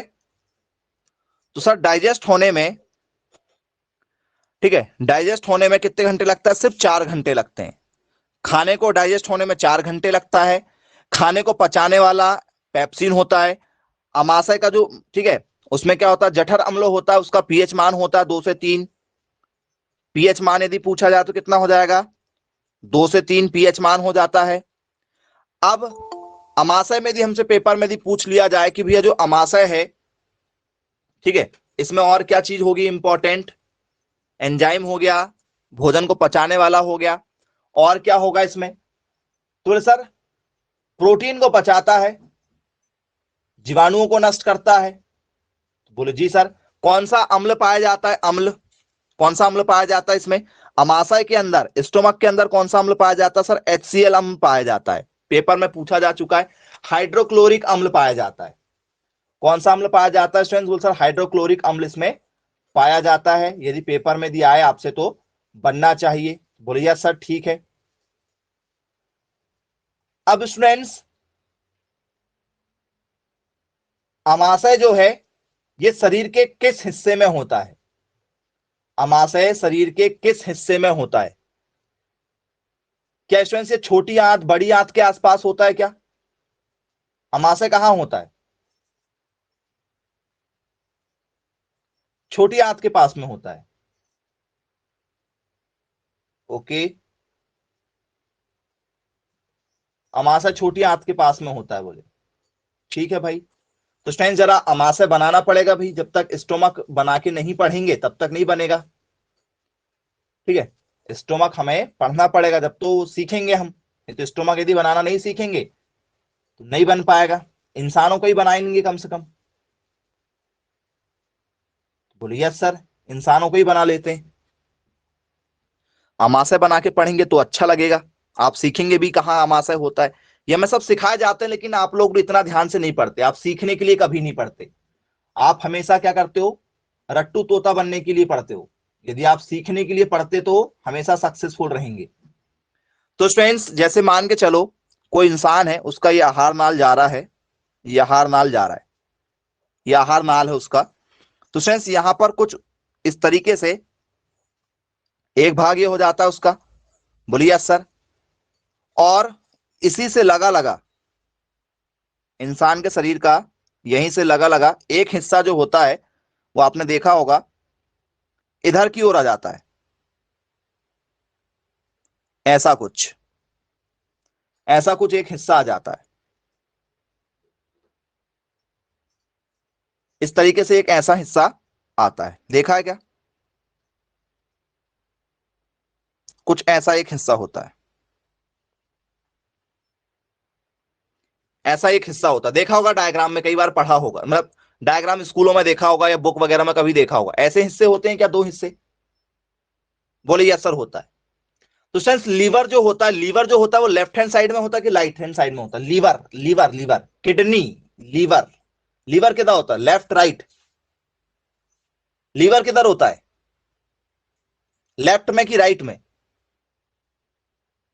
लेफ्ट में। लीवर किस साइड में होता है? लेफ्ट साइड में होता है। वेरी गुड, बहुत बढ़िया। लीवर किस ओर होता है? लीवर यदि आपसे पेपर में पूछा जाए भैया लीवर किस तरफ होता है, तो यह सीधे हाथ में होता है। भगवान तुम लोग को सद्बुद्धि दे। अपने शरीर की जानकारी नहीं मालूम तुम लोगों को, तो तुम लोग क्या करोगे भविष्य में बताओ?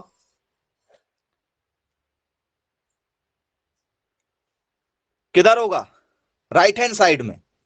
लीवर किस ओर होगा? राइट हैंड साइड में। मतलब यदि यहां होगा, ये लीवर होगा। लीवर हमेशा राइट में होता है। ये लीवर है आपकी। ये क्या आपका? वो सर लीवर हो गया। बोलिए सर लीवर जो है हमारे किस ओर होगा? ये सामने दी एक व्यक्ति खड़ा है तो उसका राइट इधर होगा। इधर उसका राइट कहलाएगा। ये राइट हैंड साइड हो जाएगा। ये राइट हैंड साइड है, ठीक है, उसके तरफ से। सपोज मान के चलो कि आप यहां खड़े हो मेरे तरफ देखकर, तो आपका राइट किधर होगा? इस तरफ होगा। बोलिए यस सर, ये होगा। अब स्टूडेंट्स लेफ्ट तरफ क्या होता है? लेफ्ट तरफ यदि मैं बात करूं, लेफ्ट तरफ क्या होगा? इस लेफ्ट में क्या होगा फिर? ये लेफ्ट हैंड साइड में क्या होगा? वो था इस लेफ्ट हैंड साइड में होता है हमारा क्या? अमाशय। इसमें होता है अमाशय। इसमें अमाशय होता है। इसमें होता है हमारा क्या? स्टोमच। बोलिए सर स्टोमक इसमें होता है। ये है हमारा स्टोमक। बोले जी सर, ठीक है भाई। आया? क्लियर हुआ कौन से हिस्से में क्या होता है? और फिर आपका नीचे तो आपको पता ही है भाई, फिर नीचे आपके हिस्से में क्या हो जाएगा सर? नीचे वाले हिस्से में पूरा फिर वो अतड़ियां बन जाएंगी हमारी, इस तरीके से जाती हैं वो सारी चीजें। फिर ये पूरा बॉडी की संरचना फिर कुछ इस तरीके से हमारी नीचे की ओर होती है। हमारा फिर बॉडी संरचना हो जाएगी। हाथ पैर निकाल दो फिर आपके आप इसमें। फिर यहां तो बहुत सारी वो होती है ना, ऐसे ऐसी इतनी लंबी होती है ये आपकी कि कई किलोमीटर में पहुंच जाती हैं। बोलिए सर नीचे वाला भाग फिर आपका पूरा पैंक्रियास, और फिर इसी में आपका छोटी आंत, बड़ी आंत, ये सब नीचे की ओर हो जाते हैं फिर आपके इधर अंदर की ओर में। सबसे शुरुआत में आपको लीवर मिल जाएगा और अमाशय मिल जाएगा। बोले जी सर, आई होप क्लियर हो गया होगा। हमें ज्यादा डिटेल में भी नहीं जाना है, जितना काम का अपन ने उतना देख लिए। बोले यस सर, ठीक है, क्लियर है। अब इसमें पानी कितना परसेंट होता है? अमाशय के अंदर पानी कितना परसेंट होता है बताओ जरा? सब तो बता ही रहे हो, ये भी बताओ पानी कितना परसेंट होता है? पीएच मान तो बता ही दिए थे। पीएच बता दिए थे 2 से 3। अम्ल बता दिए थे एसिड, HCl। एंजाइम बता ही दिए थे, कौन सा? पेप्सिन। अब आप ये बताओ, ठीक है, यहां से जो लिक्विड रिलीज होता है वो कौन से कलर का होता है? लिक्विड रिलीज होता है यहां से जठर रस से, गैस्ट्रिक जूस से एक लिक्विड रिलीज होता है। एक तरल पदार्थ जो है, तरल यहां से एक रिलीज होता है, क्योंकि जब ये पचाएगा तो एक लिक्विड रिलीज करता है। वो लिक्विड कौन से रंग का होता है? खाना पचाने के बाद में जब आपका खाना जो होता है, ठीक है, तो वो जो लिक्विड निकलता है हमारा वो कौन से रंग का होता है? येलो, पीला रंग। जो तरल पदार्थ हमारा खाना पचने के बाद में जो निकलता है वो क्या होता है? मैनली पीले रंग का होता है। बोलिए यस सर, ठीक है, पीले रंग का होगा। ठीक। इसमें वाटर का परसेंटेज कितना होता है? इसमें जल कितना होता होगा? जल, पानी, वाटर कितना परसेंट होता होगा स्टोमक में, अमाशय में? 97%। 97% इसमें क्या भरा हुआ होता है? इंसान हो चाहे जानवर हो, 97% इसमें क्या भरा होता है? पानी भरा हुआ होता है इसके अंदर। बोले जी सर बिल्कुल ठीक है। अब अब क्या होगा?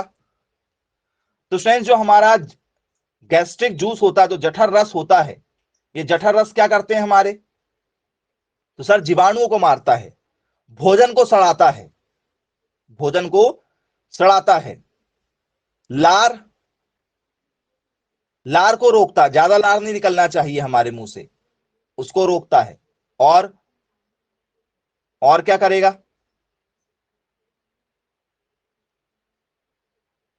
प्रोटीन को क्या करता है?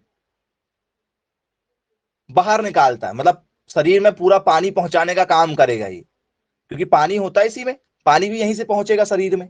बोलिए यस सर। और क्या करेगा, और क्या करेगा?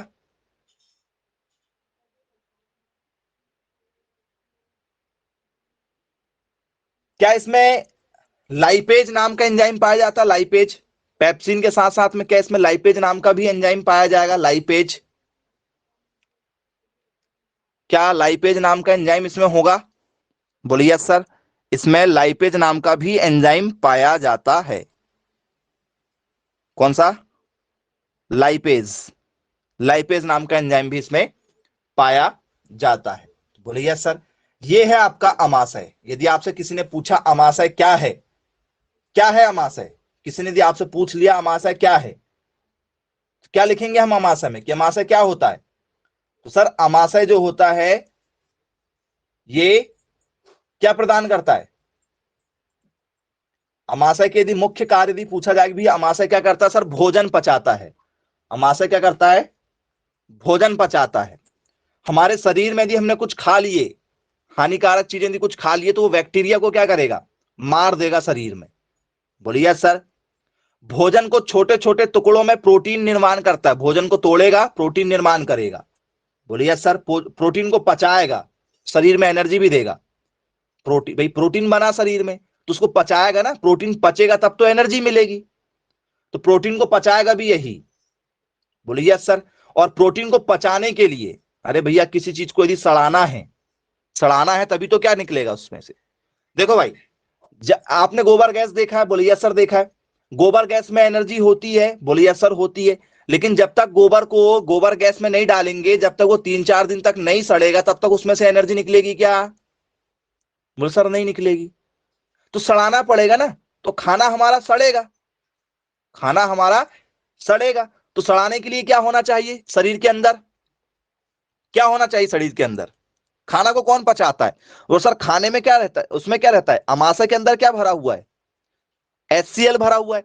जैसा ही खाना हमारा अमाशय में गया, खाना हमारा मतलब खाना है, एनर्जी जो है वो निकली, खाना खाया, प्रोटीन बना, वो प्रोटीन को और खाने को किसने कहां पहुंचाया? अमाशय पहुंचा।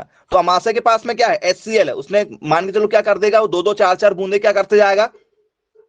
खाने के ऊपर छिड़काव करते जाएगा। अब उससे क्या बनेगा? खाना सड़ने लगेगा, सड़ने लगेगा तो क्या निर्माण होने लगेगा वहां पर? एनर्जी का निर्माण होने लगेगा, तो फिर वो एनर्जी को बाहर पहुंचाते जाएगा।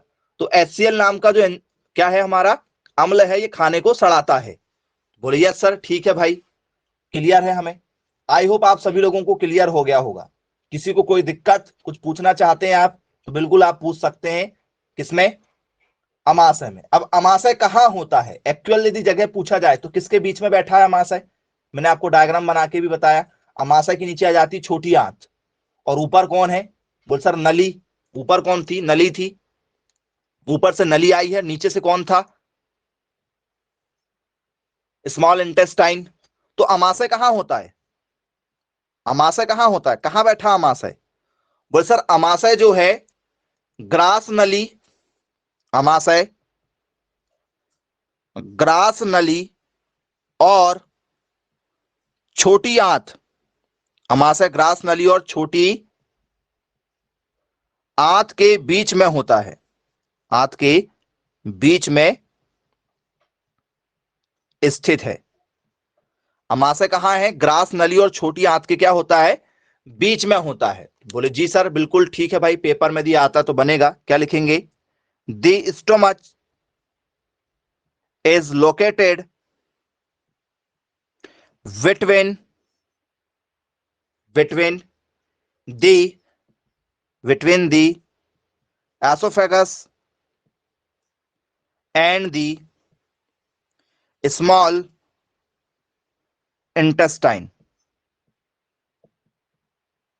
बोलिए सर।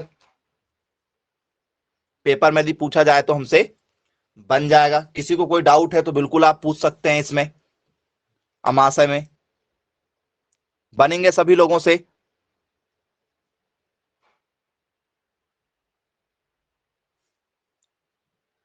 चलिए, आई होप सभी लोगों को यहां से क्वेश्चन दिए आते हैं तो बनना चाहिए, गड़बड़ नहीं करेंगे। ओके, ठीक। अब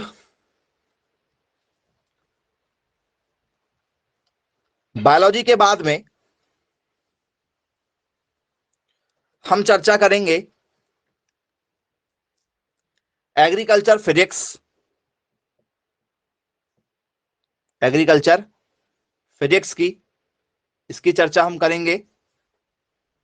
ठीक है, तो स्टूडेंट्स अमाशा से और कोई क्वेश्चन छूट तो नहीं रहा है? जरा एक बार जरा देख लो, स्टोमच पर कुछ क्वेश्चन यदि आपको लग रहे हैं कुछ छूटा है, कुछ पूछना चाहे तो आप फटाफट पूछ लीजिए जरा एक बार, यदि आपको ऐसा कुछ लग रहा है, कुछ पूछना चाहेंगे आप?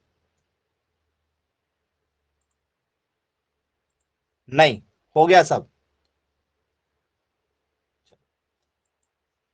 कुछ क्वेश्चन तो नहीं देखना,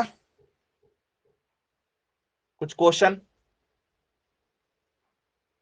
हो गया ना? काफी हमने पूरा स्टार्टिंग से देखा है, पेपर में यदि आता है तो हमसे बनना चाहिए, आसानी से बन जाएगा आपसे। तो चलिए फिजिक्स में देखते हैं फिर, एग्रीकल्चर फिजिक्स में टॉपिक है हमारा समांतर प्लेट संधारित्र।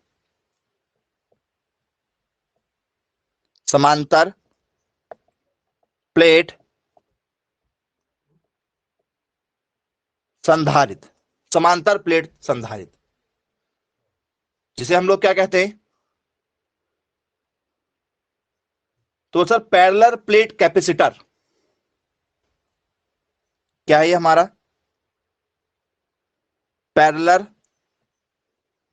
Plate capacitor, parallel plate capacitor, समांतर प्लेट संधारित्र। क्या होता है स्टूडेंट समांतर प्लेट संधारित्र? यदि आपसे किसी ने पूछा समांतर प्लेट संधारित्र क्या चीज है, कहां यूज करते हैं, पढ़ा है हमने, 9 10th में भी पढ़ा है, 11 12th में भी पढ़ा है। क्या होता है स्टूडेंट्स ये?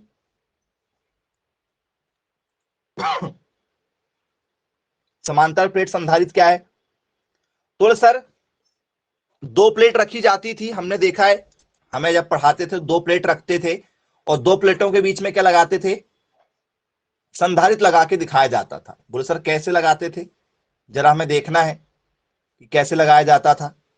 तो फ्रेंड्स दो प्लेट होती थी ऐसी, स्कूलों में भी आपने यदि प्रैक्टिकल किया होगा गलती से, ठीक है, क्योंकि स्कूल में प्रैक्टिकल गलती से होते हैं। चलिए, एक ऐसा कैपेसिटर होता था और इस तरीके से एक कैपेसिटर ऐसा लगाते थे।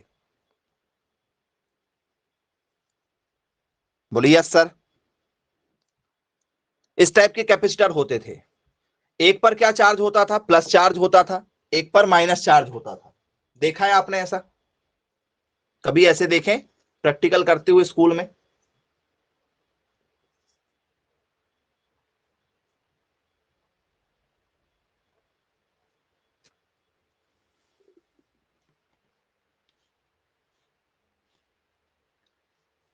देखा है, कुछ लोगों ने नहीं देखा है। चलिए, एक पर क्या चार्ज होता था? प्लस चार्ज होता था, एक रॉड पर प्लस चार्ज होता था, और एक रॉड पर कौन सा चार्ज होता था? माइनस चार्ज होता था। एक रॉड पर माइनस चार्ज होता था। तो बोले यस सर, देखा है, ऐसा देखा है। तो सर थोड़ा सा और समझना है हमें कि स्टूडेंट्स समांतर प्लेट संधारित्र जो होते हैं उसमें स्टूडेंट्स एक शब्द आता है कैपेसिटर। वो मैं आपको कैपेसिटर बता देता हूं, आपको काफी चीजें क्या हो जाएंगी, ऑटोमेटिक क्लियर हो जाएंगी कि कैपेसिटर एक्चुअल में होता क्या है।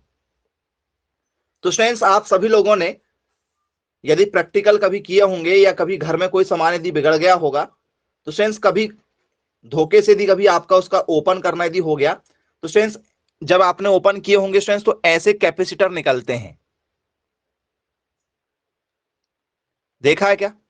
कभी टीवी खुल जाए या कभी आपका, ठीक है,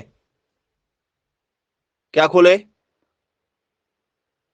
कंप्यूटर खुल जाए, सीपीयू वगैरह, देखा है? बोले yes sir.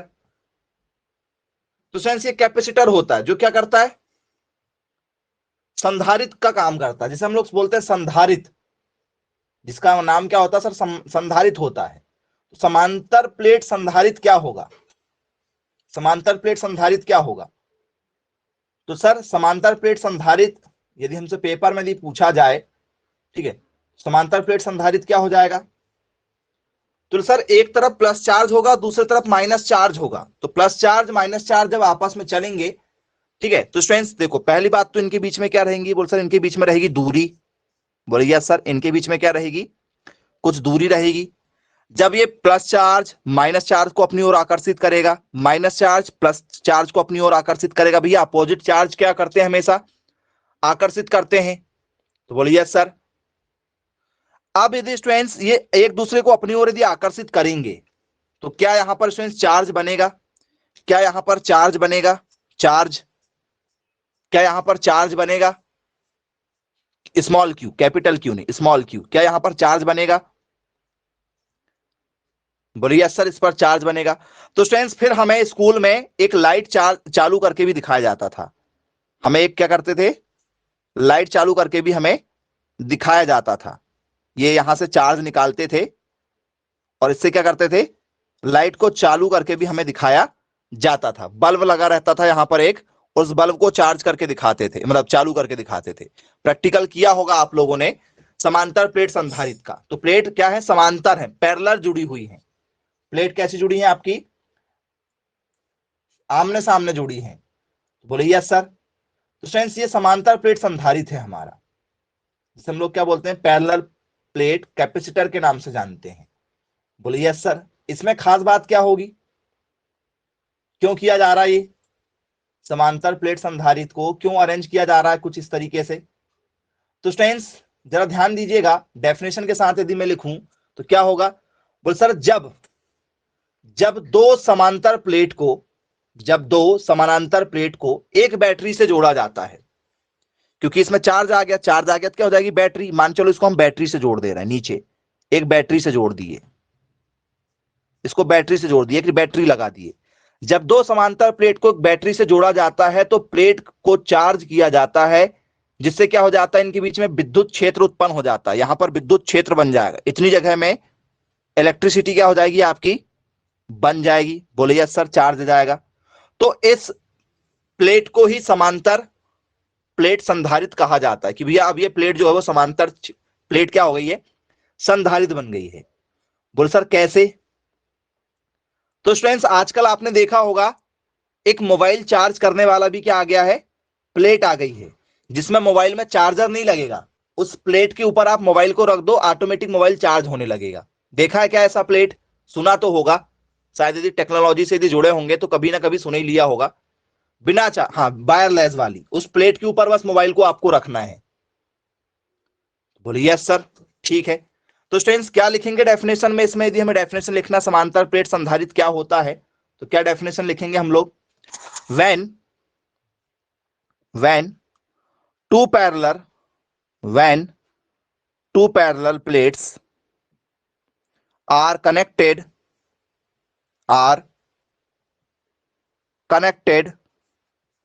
across a battery the plates are charged the plate are charged and an electric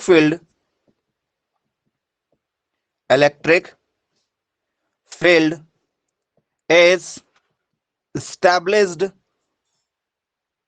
between them and this setup is also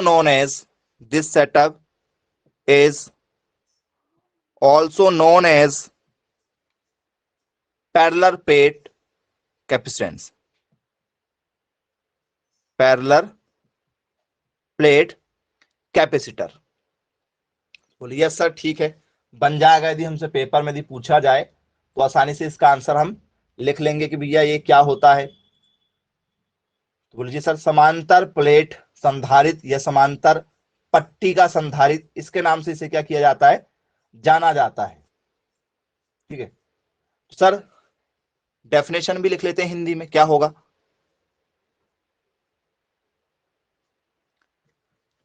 तो हिंदी डेफिनेशन क्या बनेगी इसकी हमारी, जब दो समतल एवं समांतर, ठीक है, क्या लिखेंगे, जब दो समानांतर, जब दो समानांतर प्लेटों को एक बैटरी से जोड़ा जाता है, एक बैटरी से जोड़ा जाता है, तो प्लेटों को, ठीक है, तो प्लेटों के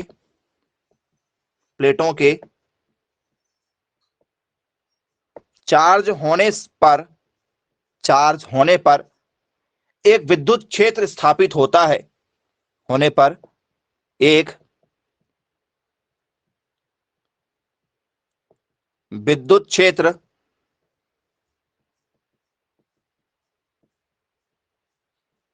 स्थापित होता है, इसे समांतर प्लेट संधारित्र कहते हैं, इसे समानांतर प्लेट संधारित्र कहते हैं, संधारित्र कहते हैं। बोलिए सर ये क्या हो जाएगा हमारा, समानांतर प्लेट संधारित्र हो जाएगा। अब स्टूडेंट्स ये समांतर प्लेट संधारित्र हो गया, तो स्टूडेंट्स फॉर्मूला क्या बनेगा फिर, समांतर प्लेट यदि संधारित्र यदि हो गया तो इसका फॉर्मूला क्या होता है, कुछ फॉर्मूला आपने कभी देखा होगा इसका। बोलिए सर इसका हमने फॉर्मूला पढ़ा हुआ है, क्या फॉर्मूला होता है स्टूडेंट समांतर प्लेट संधारित्र का। हालांकि पेपर में कभी फॉर्मूला नहीं पूछा गया, लेकिन फिर भी यदि दिया जाए तो समानांतर प्लेट संधारित्र का फॉर्मूला, तो स्टूडेंट समांतर प्लेट संधारित्र को दर्शाते हैं सी से, सी बराबर होता है के एप्सिलॉन जीरो ए अपॉन डी, ये फॉर्मूला होता है इसका।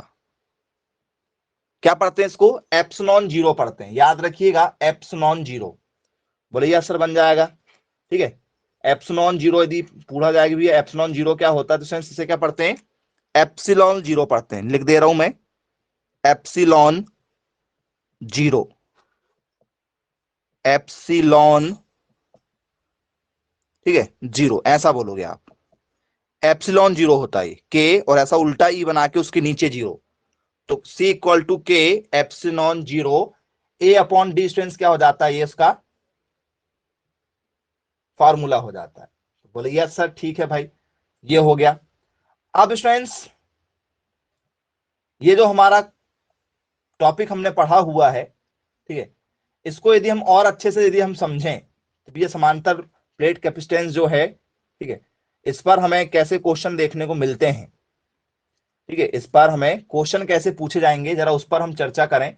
जरा देखते हैं कुछ कुछ क्वेश्चन जो पेपर में पूछे जा चुके हैं, क्या होगा। तो स्टूडेंट्स पेपर में पहला ही क्वेश्चन जरा ध्यान से देखिएगा, क्वेश्चन कैसे बनेंगे। Identify the simplest,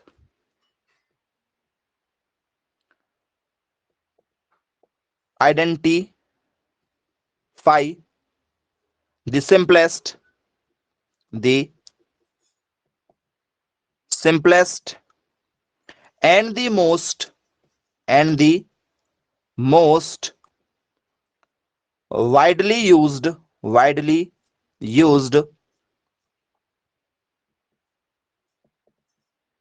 capacitor among the following,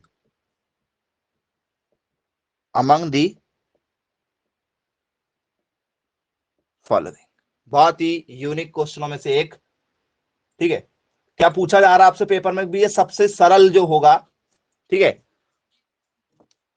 सबसे सरल सबसे व्यापक उपयोग किए जाने वाला धारिता, सबसे सरल व व्यापक, सबसे सरल व व्यापक उपयोग किए जाने वाला, उपयोग किए जाने वाला संधारित है, किए जाने वाला संधारित है। सबसे ज्यादा कौन सा संधारित उपयोग किया जाता है बोले? चलिए पहला ऑप्शन है हमारा इलेक्ट्रोलाइटिक कैपेसिटर, दूसरा है स्फेरिकल कैपेसिटर, तीसरा है parallel plate capacitor,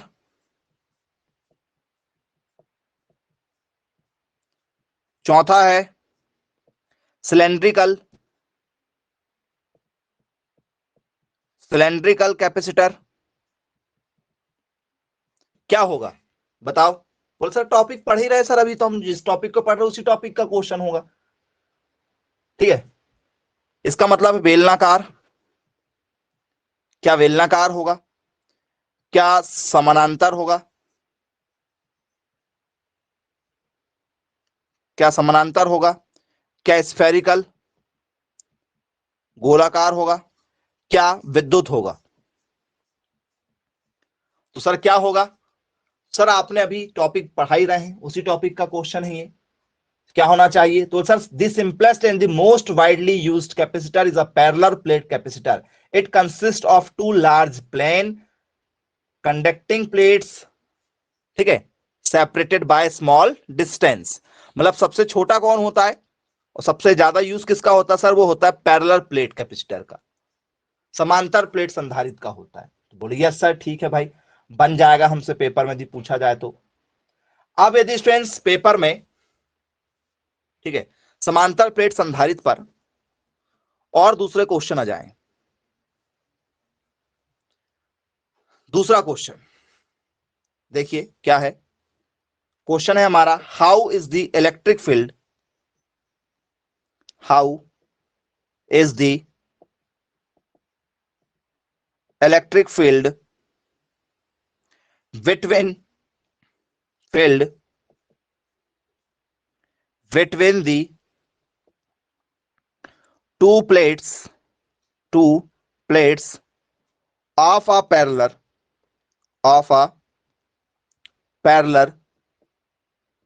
plate capacitors। ये आपके लिए क्वेश्चन बहुत ही बढ़िया क्वेश्चनों में से एक, ठीक है। बताइए क्या हो सकता है स्टूडेंट्स इसका आंसर? यदि आपको लग रहा है तो बताएं जरा क्या होगा। हिंदी देखते हैं। एक समांतर प्लेट संधारित की,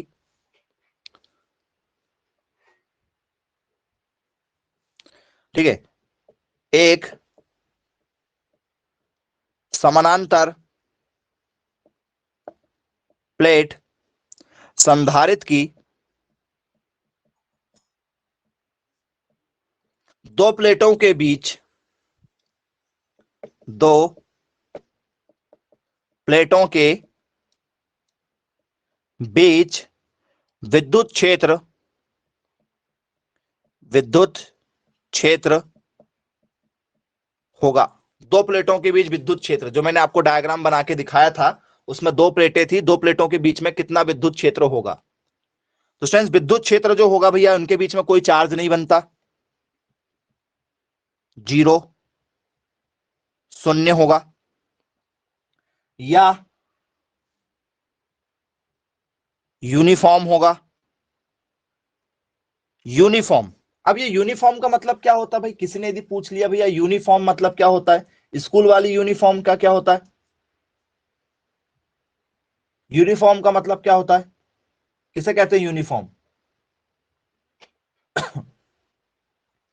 यूनिफॉर्म क्या होता है बताइएगा, कोई बताना चाहेगा यूनिफॉर्म क्या चीज होती है? यूनिफॉर्म मतलब होता है एक समान। यूनिफॉर्म मतलब क्या होता है? एक समान होता है, याद रखिएगा। यूनिफॉर्म मतलब क्या होता है? एक समान होता है। ओके। तीसरा है मैक्सिमम, अधिकतम चौथे नंबर का है मिनिमम, न्यूनतम। तो क्या होना चाहिए स्टूडेंट्स आपके हिसाब से? जो मैंने आपको प्लेट बना के दिखाया था, समांतर प्लेट बना के दिखाया था, उसमें जो चार्ज आएगा वो चार्ज कैसा होगा? विद्युत क्षेत्र जो होगा वो कैसा विद्युत क्षेत्र बनेगा, बताओ जरा। 0 होगा। ओके, वेरी गुड, बहुत बढ़िया।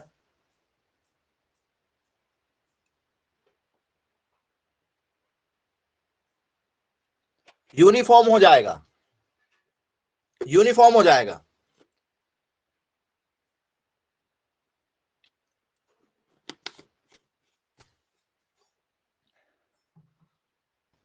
यूनिफॉर्म, ओके, मिनिमम भी हो जाएगा।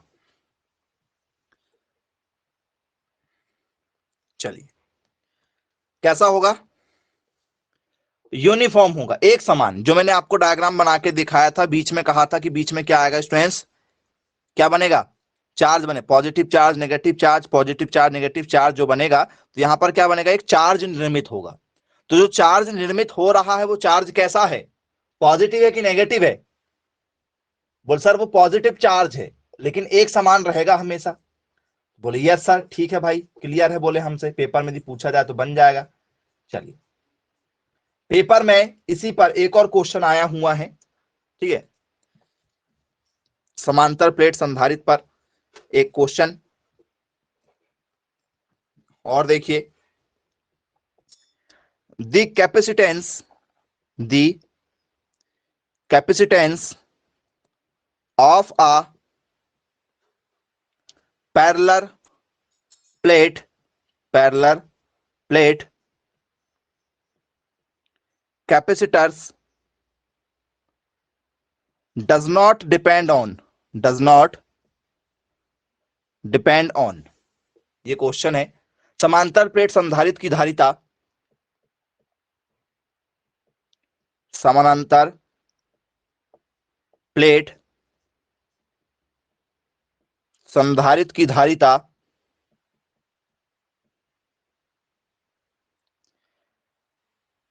किस पर निर्भर नहीं करती? किस पर निर्भर नहीं करती? किस चीज पर निर्भर नहीं करती? बोले किस चीज पर निर्भर नहीं करती? चलिए, पहला area of plate, area of plates of the capacitor, of the capacitor, मतलब संधारित्र के प्लेटों के क्षेत्रफल पर, प्लेटों का क्षेत्रफल। क्या स्टूडेंट्स इस पर निर्भर करेगी कि नहीं करेगी? हम पूछ रहे हैं निर्भर करेगी या नहीं करेगी।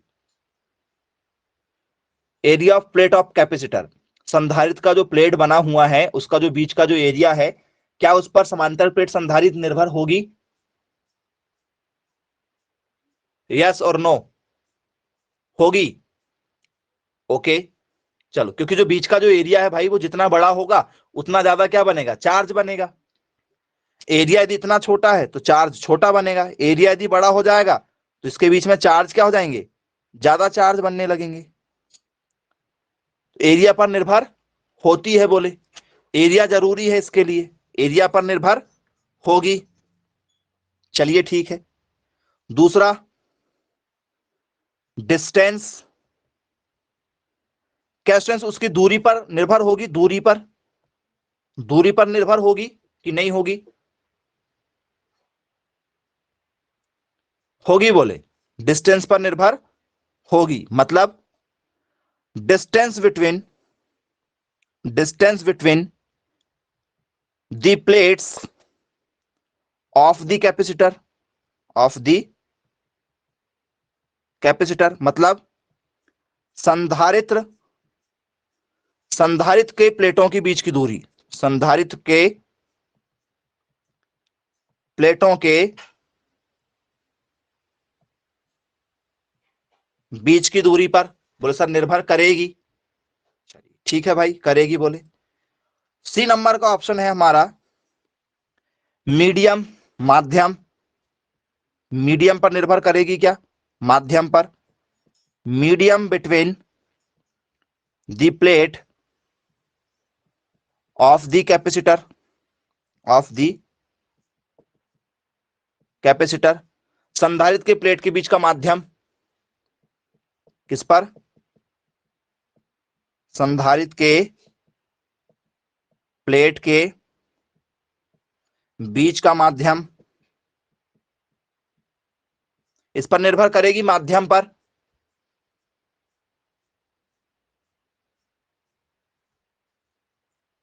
कि नहीं करेगी?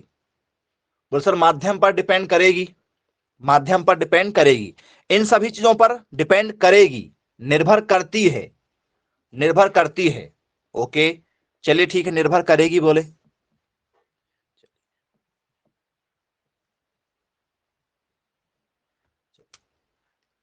बैटरी यदि दिया जाए तो, battery between the plates of capacitor, battery वगैरह जाए तो बैटरी पर निर्भर करेगी क्या नहीं करेगी? बैटरी, बैटरी पर निर्भर करेगी। बोलिए सर बैटरी पर भी निर्भर करेगी। ठीक है, यदि ऐसा आ जाए medium outside, medium outside the capacitor, the capacitor, इस पर यदि आ जाए तो क्या होगा बताओ?